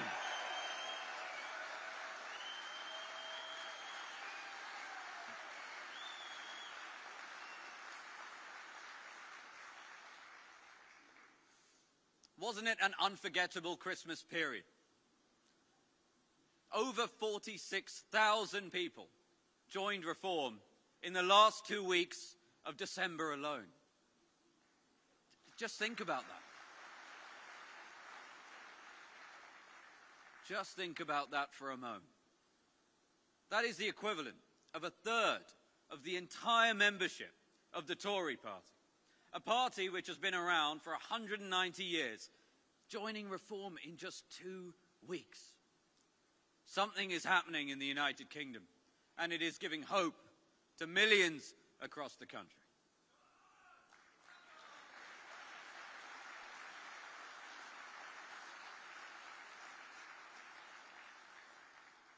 But I'll tell you who didn't have a great festive period. Someone's paying attention. Someone who didn't exactly cover themselves in glory. That's right, the leader of the opposition. Inexplicably, she made the unwise decision to accuse us of faking our membership numbers. You know, she keeps calling herself an engineer. Perhaps she is, in the same way Rachel Reeves is an economist.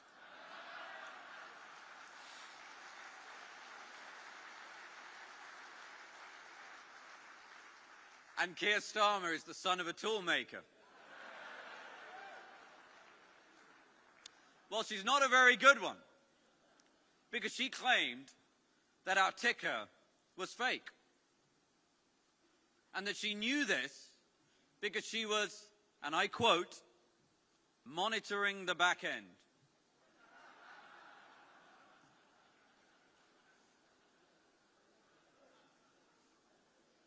Well, I'm afraid, as has now been widely reported by reputable journalists, the only back end Kemi had been monitoring is the one that she was talking out of.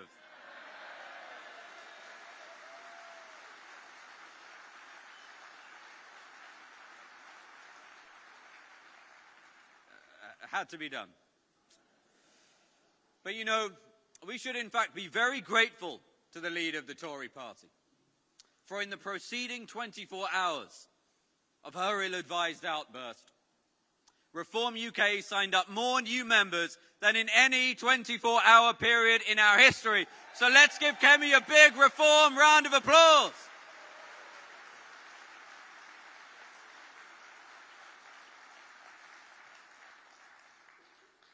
But on a serious note, we are gathered here because we know in our hearts that the country we love is in trouble.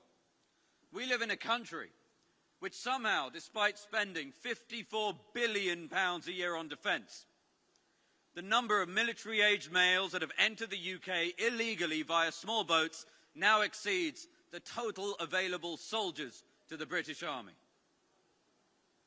Most are from Afghanistan, Syria, Iraq, and Iran. The Tories, and now Labour, have voluntarily inflicted a national security emergency on this country.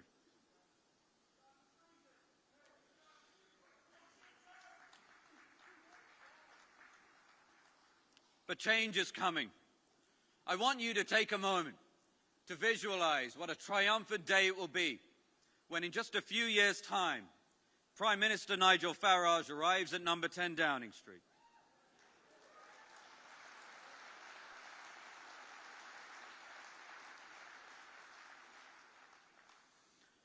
In his first act as Prime Minister, he will pick up the phone to the First Sea Lord and order His Majesty's Royal Navy to see to it that not a single unauthorised vessel crossing the English Channel makes it to the shores of the United Kingdom.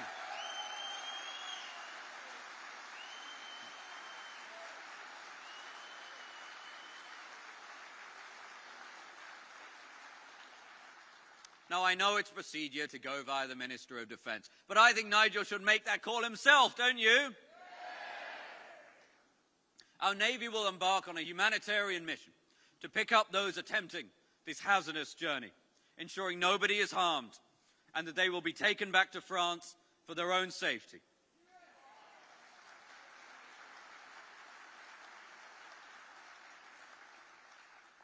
Under a Reform government, we will leave the ECHR and replace it with a British Bill of Rights.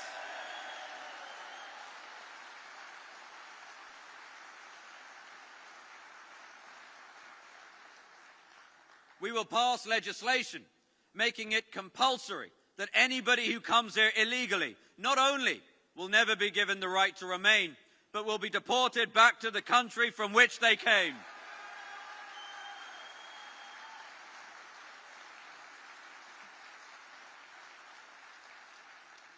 If your first act upon coming to this country is to break British laws, instead of being given free accommodation and phones, you will be removed promptly and efficiently.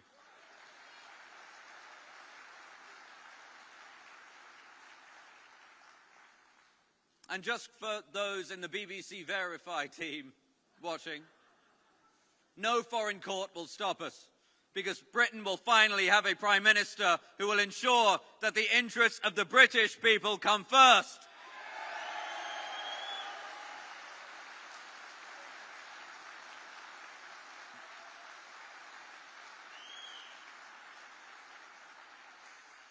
A Reform government will also do something that Labour refused to do and the Tories failed to do in their 14 years in government.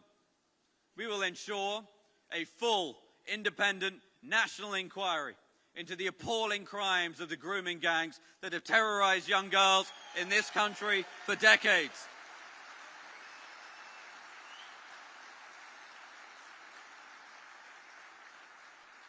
It will leave no stone unturned to ensure justice for the victims and their families.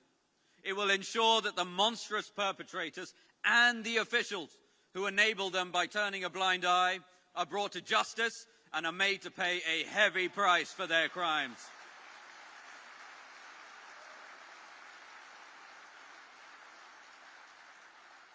We will do the things necessary to heal this country because we're the only ones who can.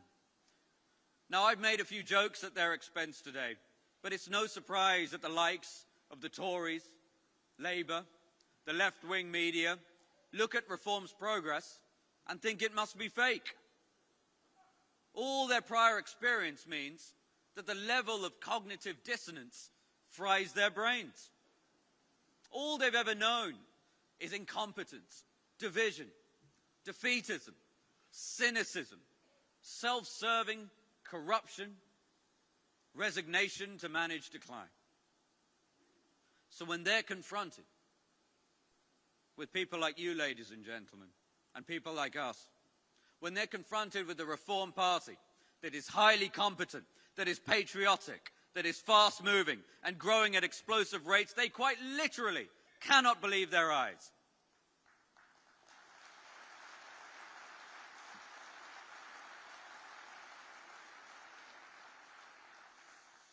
And I have another message for them.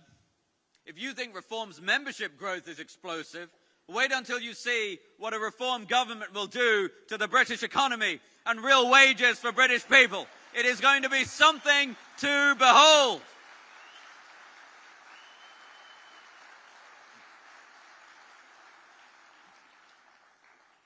Now, one of the most powerful drivers behind Reform's momentum is how united we all are behind Nigel.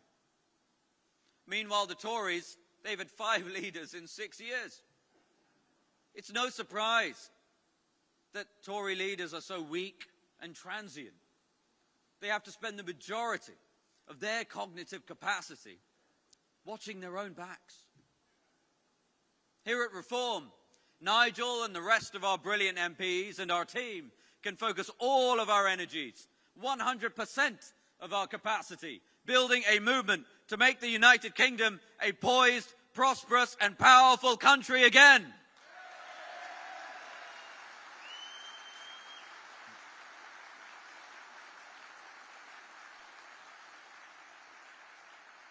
Because British people should be among the most prosperous in the world.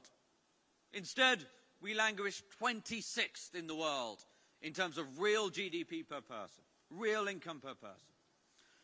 Even though we have so much going for us. 3 of the top 20 universities in the world are here. A large number of the world's finest engineers are here. And if you're in any doubt about that, just go and look at the offices of DeepMind, or look around the Dyson Institute, or the factory making Rolls-Royce aerospace engines and cutting-edge nuclear modular reactors. We have a leading position in the world in financial services, and we have the best possible time zone.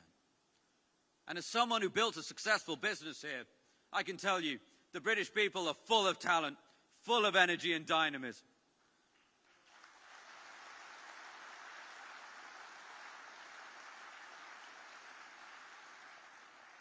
And despite successive governments' best efforts, the world's brightest and best continue to fall over themselves wanting to come here. Yet for them, we make it impossible.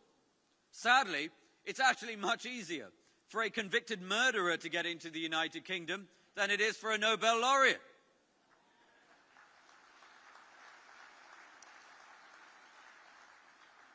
So why is it that the British people get poorer every year in real terms? It's down to the appallingly incompetent and Britain-hating political leadership this country has endured for decades.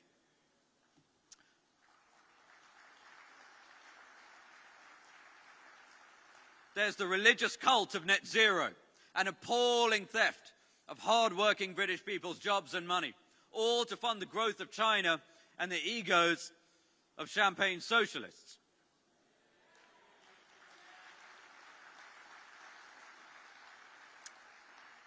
Speaking of which, I have a question for Boris Johnson and Ed Miliband.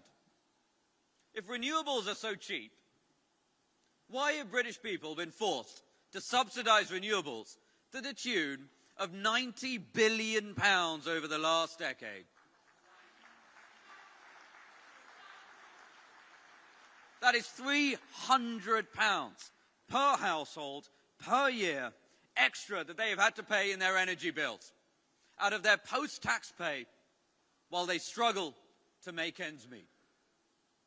All to enrich renewable corporate shareholders.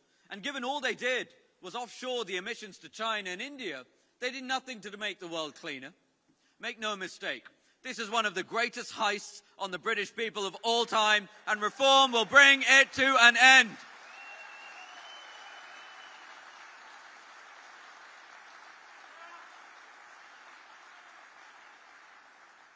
Then there's a bureaucratic state, which has ballooned to an insane size. 500,000 people are now employed in the civil service, many of whom get to work from home, all being paid on your dime.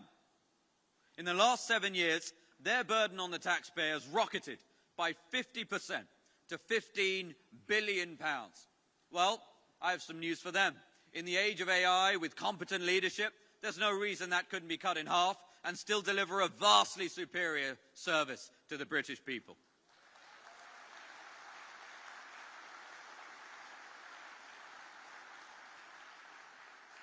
But the problem of the bureaucratic state is much more pernicious than that. They act as a suffocating parasite, feasting on the dynamism and hard work of the British people.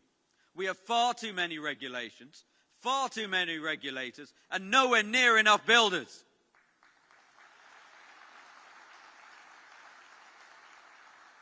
And that is why, when Reform are in government, we will demolish the unelected, unaccountable quangos and unleash the tidal wave of potential in the British people.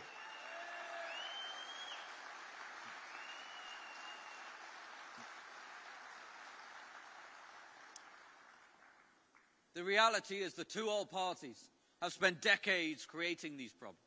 Labour, Conservatives, it hasn't made any difference. That's why reform is necessary. That is why reform has broken through with such breathless pace. Because in reform, British people see a real alternative. They see history being made in real time.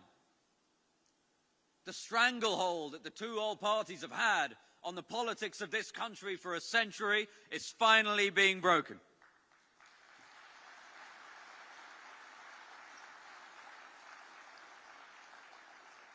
And you know, it is you, ladies and gentlemen, it is you who are responsible for that. And generations to come will owe you a debt of gratitude. Nigel gave his New Year's message from Blenheim Palace, famous for being the birthplace of Mr. Winston Churchill. Now, this is a man whose legacy has come under assault in recent years. People calling themselves teachers have sought to rewrite history and tarnish the legacy of one of the greatest Britons ever to have lived.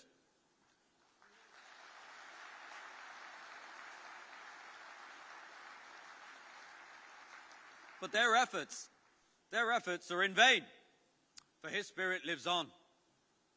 It lives on in the people in this room, those watching at home, the millions of reform supporters across the country who know in their hearts that the time has come for them to stand up and be counted in their country's hour of need.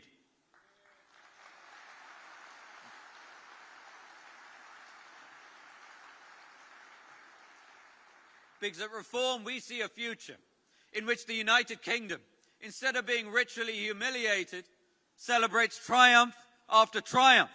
One in which national pride radiates through the kingdom because our people achieve astonishing feats in architecture, engineering, literature, medicine, and all aspects of human achievement. One in which families are bonded together and communities thrive. One in which young people feel proud and fortunate to be a part. And that is what Reform will deliver. This is why people are joining us in such droves.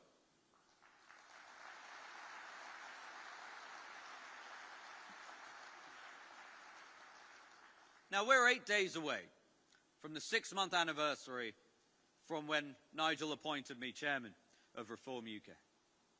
We've achieved a great deal together. Our membership has grown by 146%, from 68,000 to 167,000. 168,000 is the latest number. We've gone from 0 branches in the UK to over 400 branches across the country. And they're doing incredible work. We've gone from 14% of the vote share in the election in July to 23% in the average of the polls.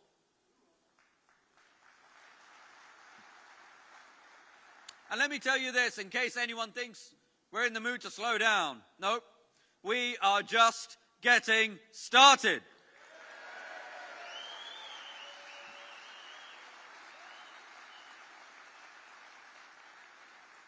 Now, it's a truism in life that momentum and trajectory are far more important than absolute position. It's true in business, and it's certainly true in politics.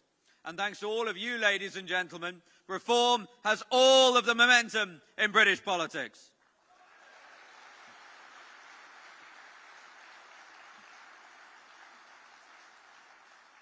But make no mistake, we still have a huge amount of work to do.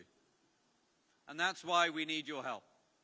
We need you to stand for us as candidates, ladies and gentlemen. In fact, there in the lobby, you'll see members of our team and reform councillors whom you can discuss becoming a candidate. You can make a huge difference at a local level in this country. We also need you to volunteer and to knock on doors and to campaign for reform. Will you do that for us? Well then, I will leave you with this. Hot off the press today is a new MRP poll which shows that if an election were held today, Reform would win 120 seats, closer than ever to overtaking the Tories on 157.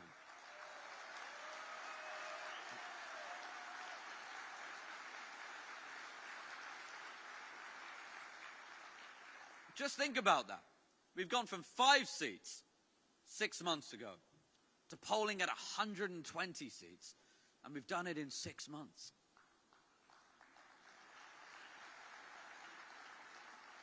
Imagine where we can be in a year, and by the time of the general election. If we work hard, the sky is the limit as to what we can achieve together. We will elect Nigel Farage as our Prime Minister. We will turn this country around and restore the United Kingdom to its rightful position as one of the greatest countries in the world. Thank you very much, ladies and gentlemen.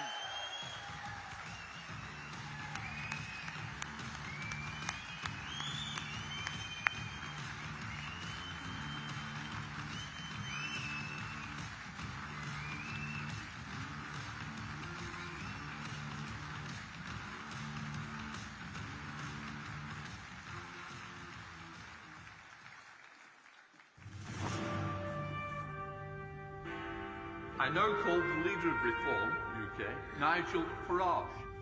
We are the new kids on the block. We have no experience in this Parliament whatsoever, even though some of us have tried many times over the years previously to get here. So we can't judge you from working in this place, but we can judge you from the way the outside world sees you. Believe me, folks, this is just the first step of something that is going to stun all of you. Thank you very much. Nobody on the front bench has ever worked in private business. Nobody on the front bench understands what genuine risk capital is. Hard work is the only way anybody succeeds individually. And hard work is the only way we're going to have a chance as a country to turn any of this around. We are in much deeper trouble than anybody on either front bench dares to admit. You know, for a Labour Party that couldn't define what a woman was, couldn't define what a working person was, well, after today, I'm pretty convinced they can't define what economic growth is. We believe that a society looks after its weak, but encourages everybody else to do the very best it can. We don't care about skin colour. We don't care about orientation. We care whether you share the values of this country. We care whether you obey the law. And we'll judge you on who you are. We'll judge you on who you are as a person. Isn't this what everybody wants? Is that what we're going to fight for? Can we make history? Are you going to be part of it? Thank you very, very much indeed.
Thank you. Hey.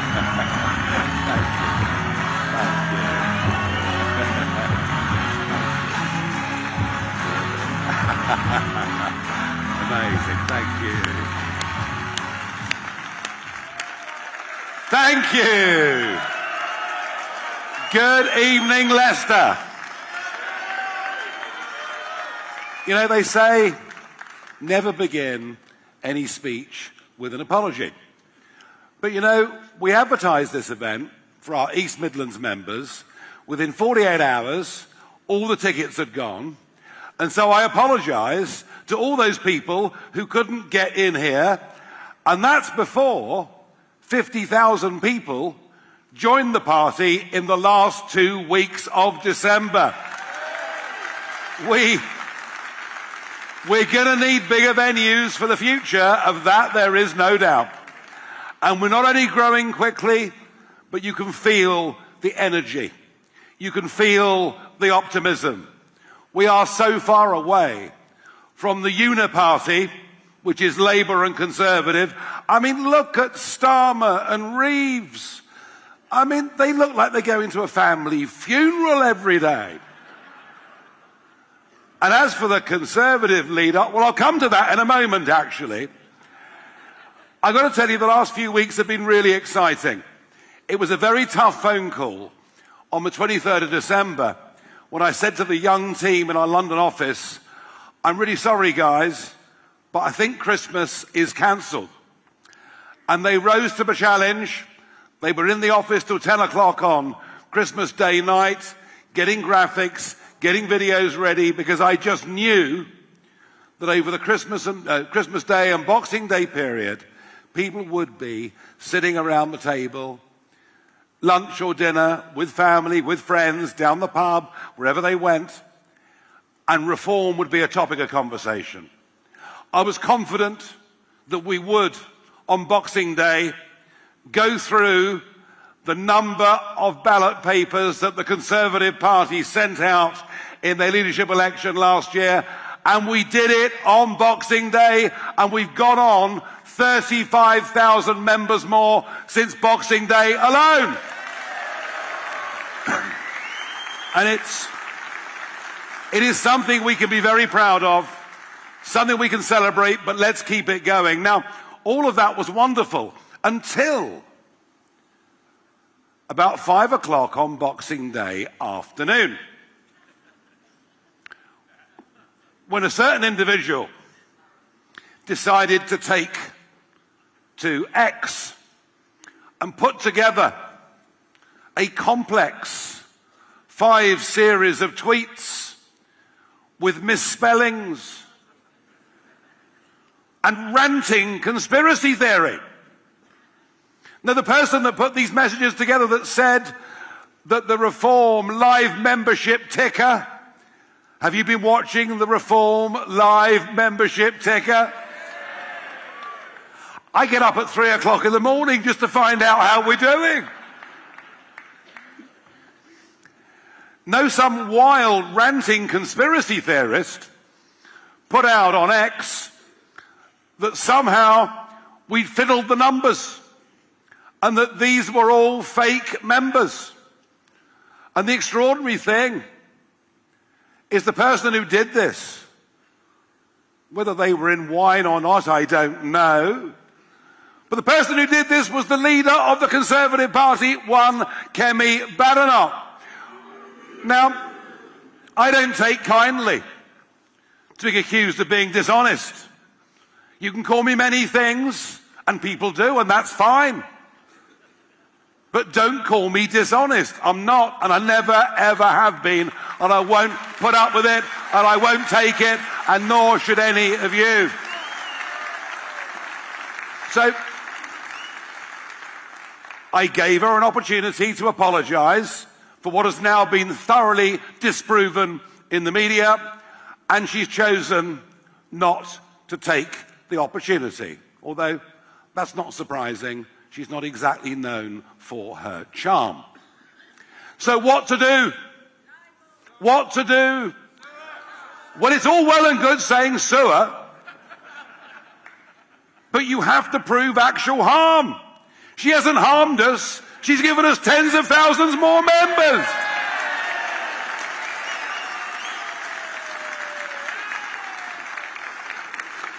But what I am going to do, and isn't it delightful that the Eastern Region Conference tomorrow takes place at Chelmsford Racecourse, which happens to be in her parliamentary constituency, which is good. And better than that, on the 31st of this month, we've booked a big venue, and I'm going to invite all our members and supporters in North West Essex to come along, to meet me, to have a photograph. And we already have 800 supporters in her constituency, nearly 400 of whom have signed up as members. And we'll do a big joint photograph, and I'll tell Akemi, not only are these not fake members, but we're now going to make this a target constituency for the next general election.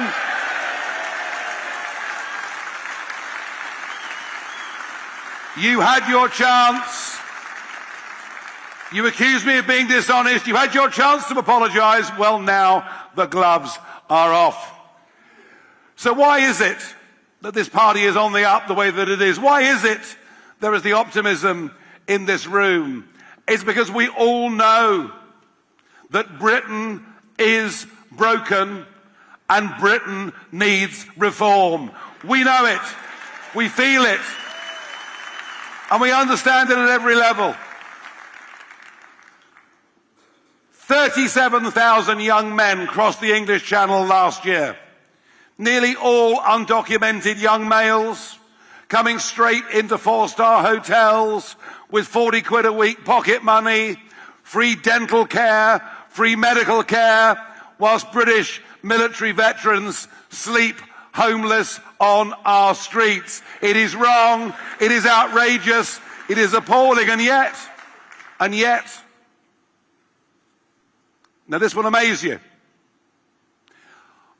Of all of those that came illegally in 2023, the last year for which we have figures, of all the illegals and asylum seeker claims, only 30% crossed the English Channel.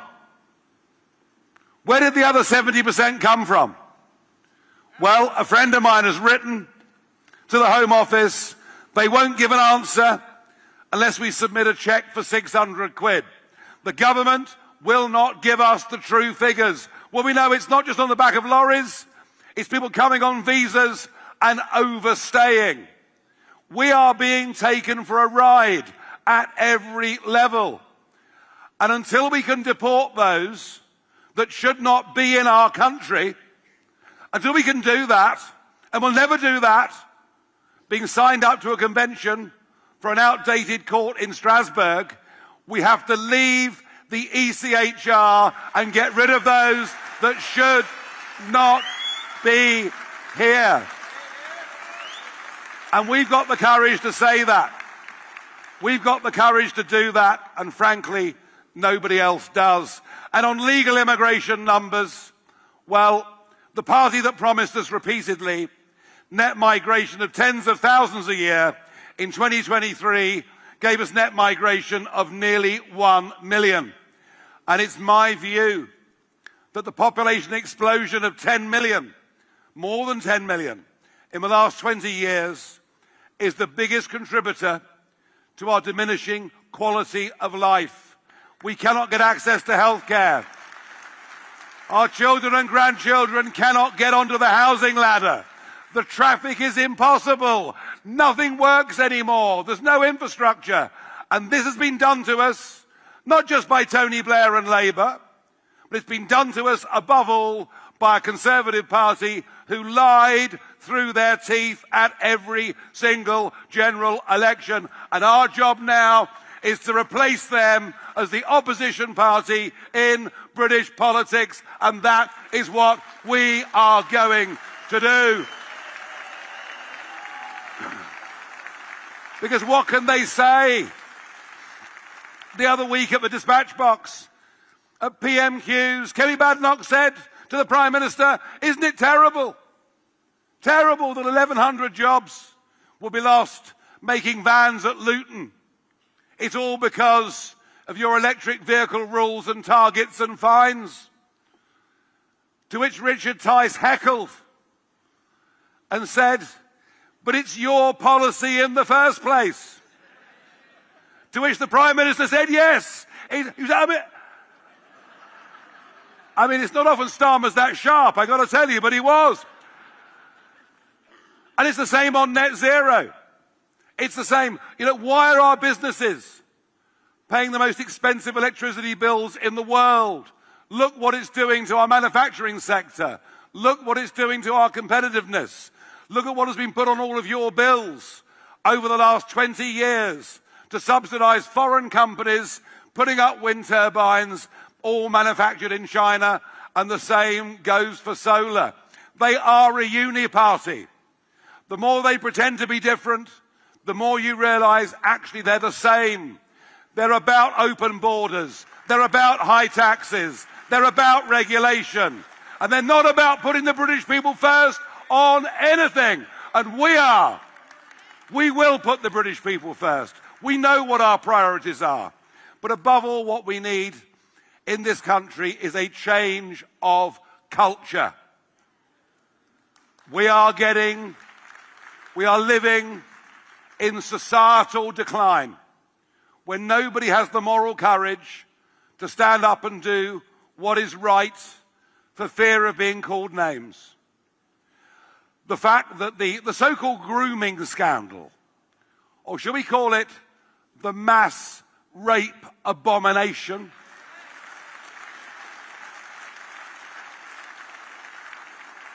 this is all back in the news. I don't know whether you've read online some of the accounts of what happened to girls as young as 11, 12 and 13 years old. If you haven't read the transcripts online, I advise you not to, because you frankly won't be able to go to sleep. What happened in this country, and it didn't just happen in one place, it wasn't just Oldham, it happened in towns and cities all over the United Kingdom on an industrial scale. And yet, mainstream media did their best not to cover it. Keir Starmer, it would appear, when he had the big job as Director of Public Prosecutions in 2008, chose not to prosecute a grooming mass rape case.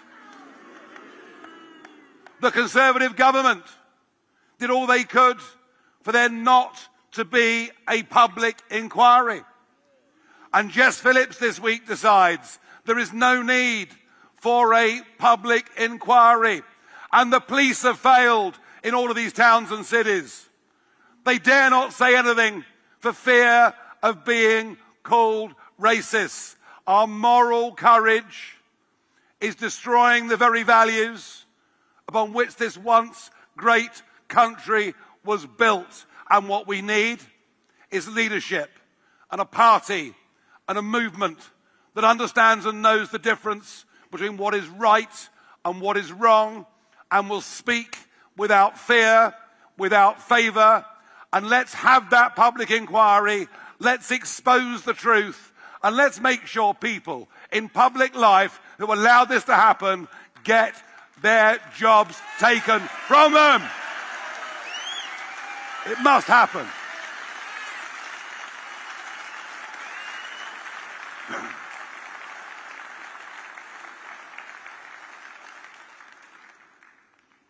We face, of course, a number of obstacles. But the one obstacle we don't face is the talent of the opposition we face in the Labour and Conservative parties. That's the good news. We're not up against towering giants, but we have a huge amount of work to do. Here in the East Midlands, we have a whole series of elections happening right across the counties on the 1st of May. We even have some mayoral contests, and you heard from Dame Andrea earlier on today. The disappointment is she's got a sore throat. Otherwise, she would have sung Jerusalem from the stage, but that'll happen next time. So what we have to do, we have to organise, we have to mobilise, we have to professionalise. And that was why I appointed Zia 6 months ago, somebody to help me professionalise this party. And folks, we are making the most astonishing progress, but we need to make more. And we need you to help us doing that. And we've got some great new people joining us. And we've got a newbie who's joined us today. His name is Marco Longhi. He was the Conservative Member of Parliament for Dudley North from 2019 to 2024. And believe it or not, before being in Parliament, he actually had a job. No, really? Yeah, he actually had a job. He worked in business. He was successful. He'd been a loyal member of the Conservative Party for the last goodness knows how many years. Today, former MP Marco Longhi joins Reform UK. I want you to give him a big welcome on this stage.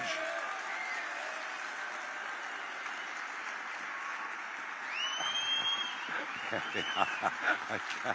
Brilliant. I'll leave it to you.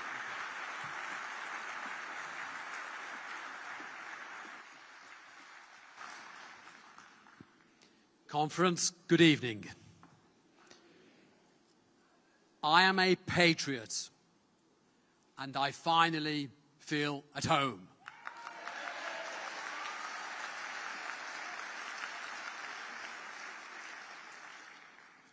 Why am I here?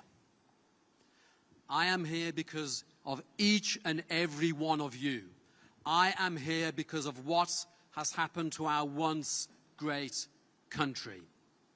I am here because the party I have been loyal to over decades, in the good times and in the bad times, has lost its soul. It is unrecognizable. It has changed. I have not.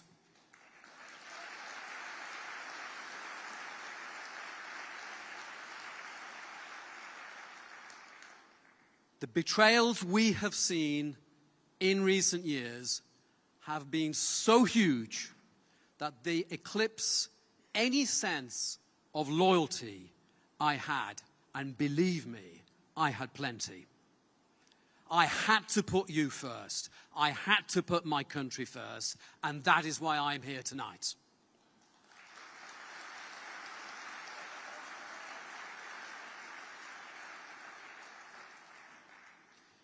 Let me ask you a question. What do you think it means to be British anymore? Is this a question? Exactly. But I'll bet if you asked your grandfather, they'd have said straight away what it meant to them. Now, there you go. I'll bet he knew. I'll bet he knew. Let me tell you, our heart and our identity, they have been ripped apart at the altar of political correctness, wokery, and all sorts of other things. I mean, if we can't define what a woman is, how can we define anything at all? What right do we have to govern over 50% of our population? And what about political correctness? Well, let me tell you where I stand on political correctness, and make your own minds up. I stopped an asylum hotel in my then constituency of Dudley. I was the only MP to publicly refuse and make a strong statement in the chamber about this, to support the hundreds of asylum applications coming through my office, paid for by who? By all of you. Because you know what? I wanted to put Dudley people first. I wanted to put our people first.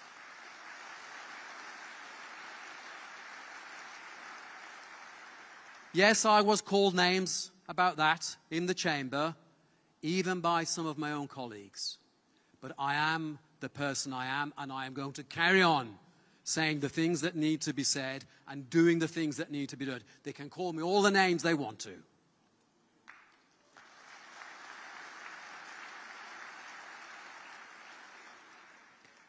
Totally unchecked immigration. And guess what? A housing crisis to follow. Surprise to surprise. The highest levels of tax and spend. Is that a surprise in these circumstances? A lawless society. Guess what? We've been importing huge levels of criminality into our country at a time when our own police forces, I'm embarrassed to say, are more intent on the moves of the Macarena than the moves of coming to sort out the crime they need to sort out.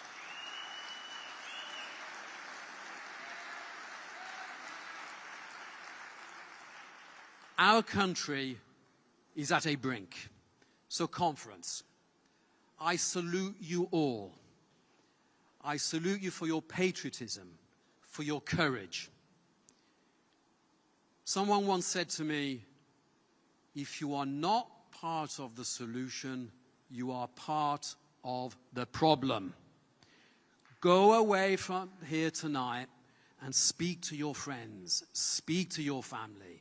Let's continue growing the People's Army, marching forwards to a better future. Thank you.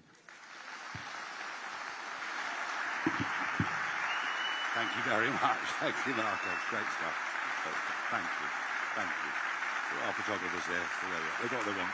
Thank you. Thank you, Marco. You know,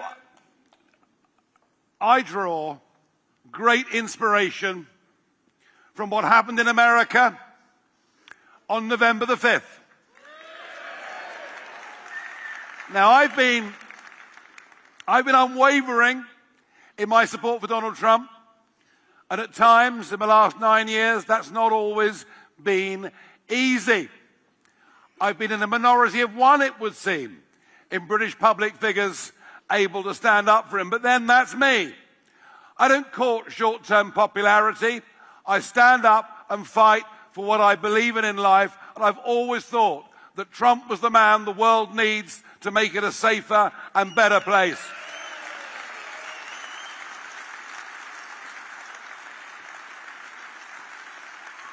And of course, alongside him is this remarkable new entrant into American politics. One Elon Musk, who I thought was a hero for buying Twitter, because all of it, Facebook, all the rest of it, if you dared to criticize lockdown, your accounts were suspended. At least with Elon, we've got free speech back. Whether we like everything he says or not, he is a hero. And I'm very pleased that he's backing our party, even if reports of his financial donations or potential donations, as put in the Sunday Times, are somewhat over-exaggerated. But if he begins to do even a fraction of what he sets out to do, to cut back the size of the administrative state in America, he will make America even richer than it currently is. And he'll provide us with the blueprint that we need, because there needs to be a complete change of culture in Britain. We've got to stop talking to young people about 4-day weeks, about work from home, about taxing the rich. We've got to encourage young people, yes, to work hard. No one succeeds in life without working hard. We've got to tell young people, we want them to go and make money. We want them to succeed. We want them to stay in our country and not to emigrate to other parts of the world.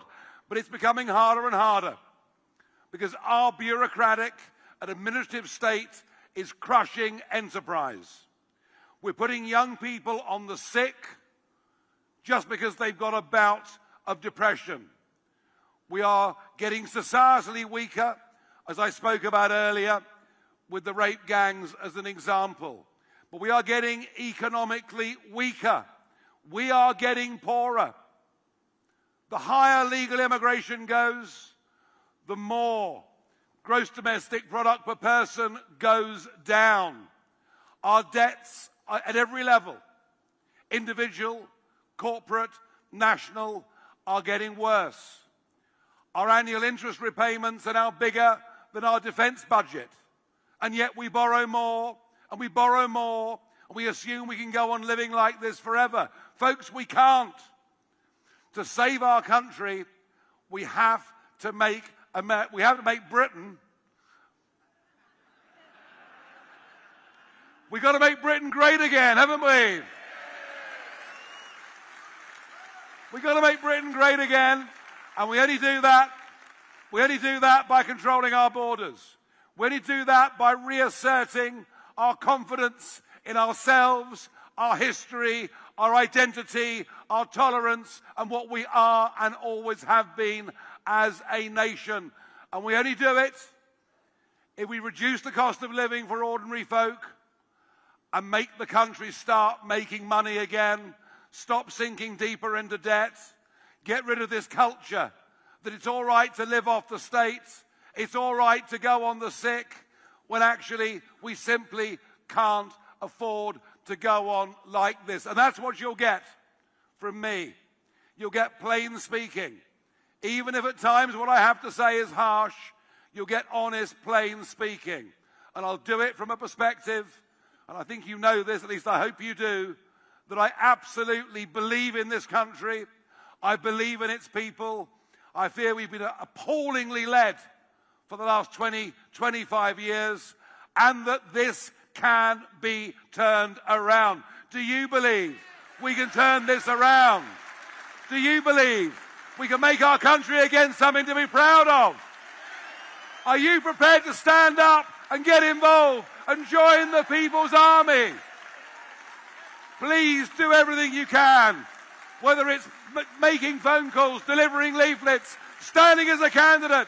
Go into the hall as you leave, sign up, become one of our activists.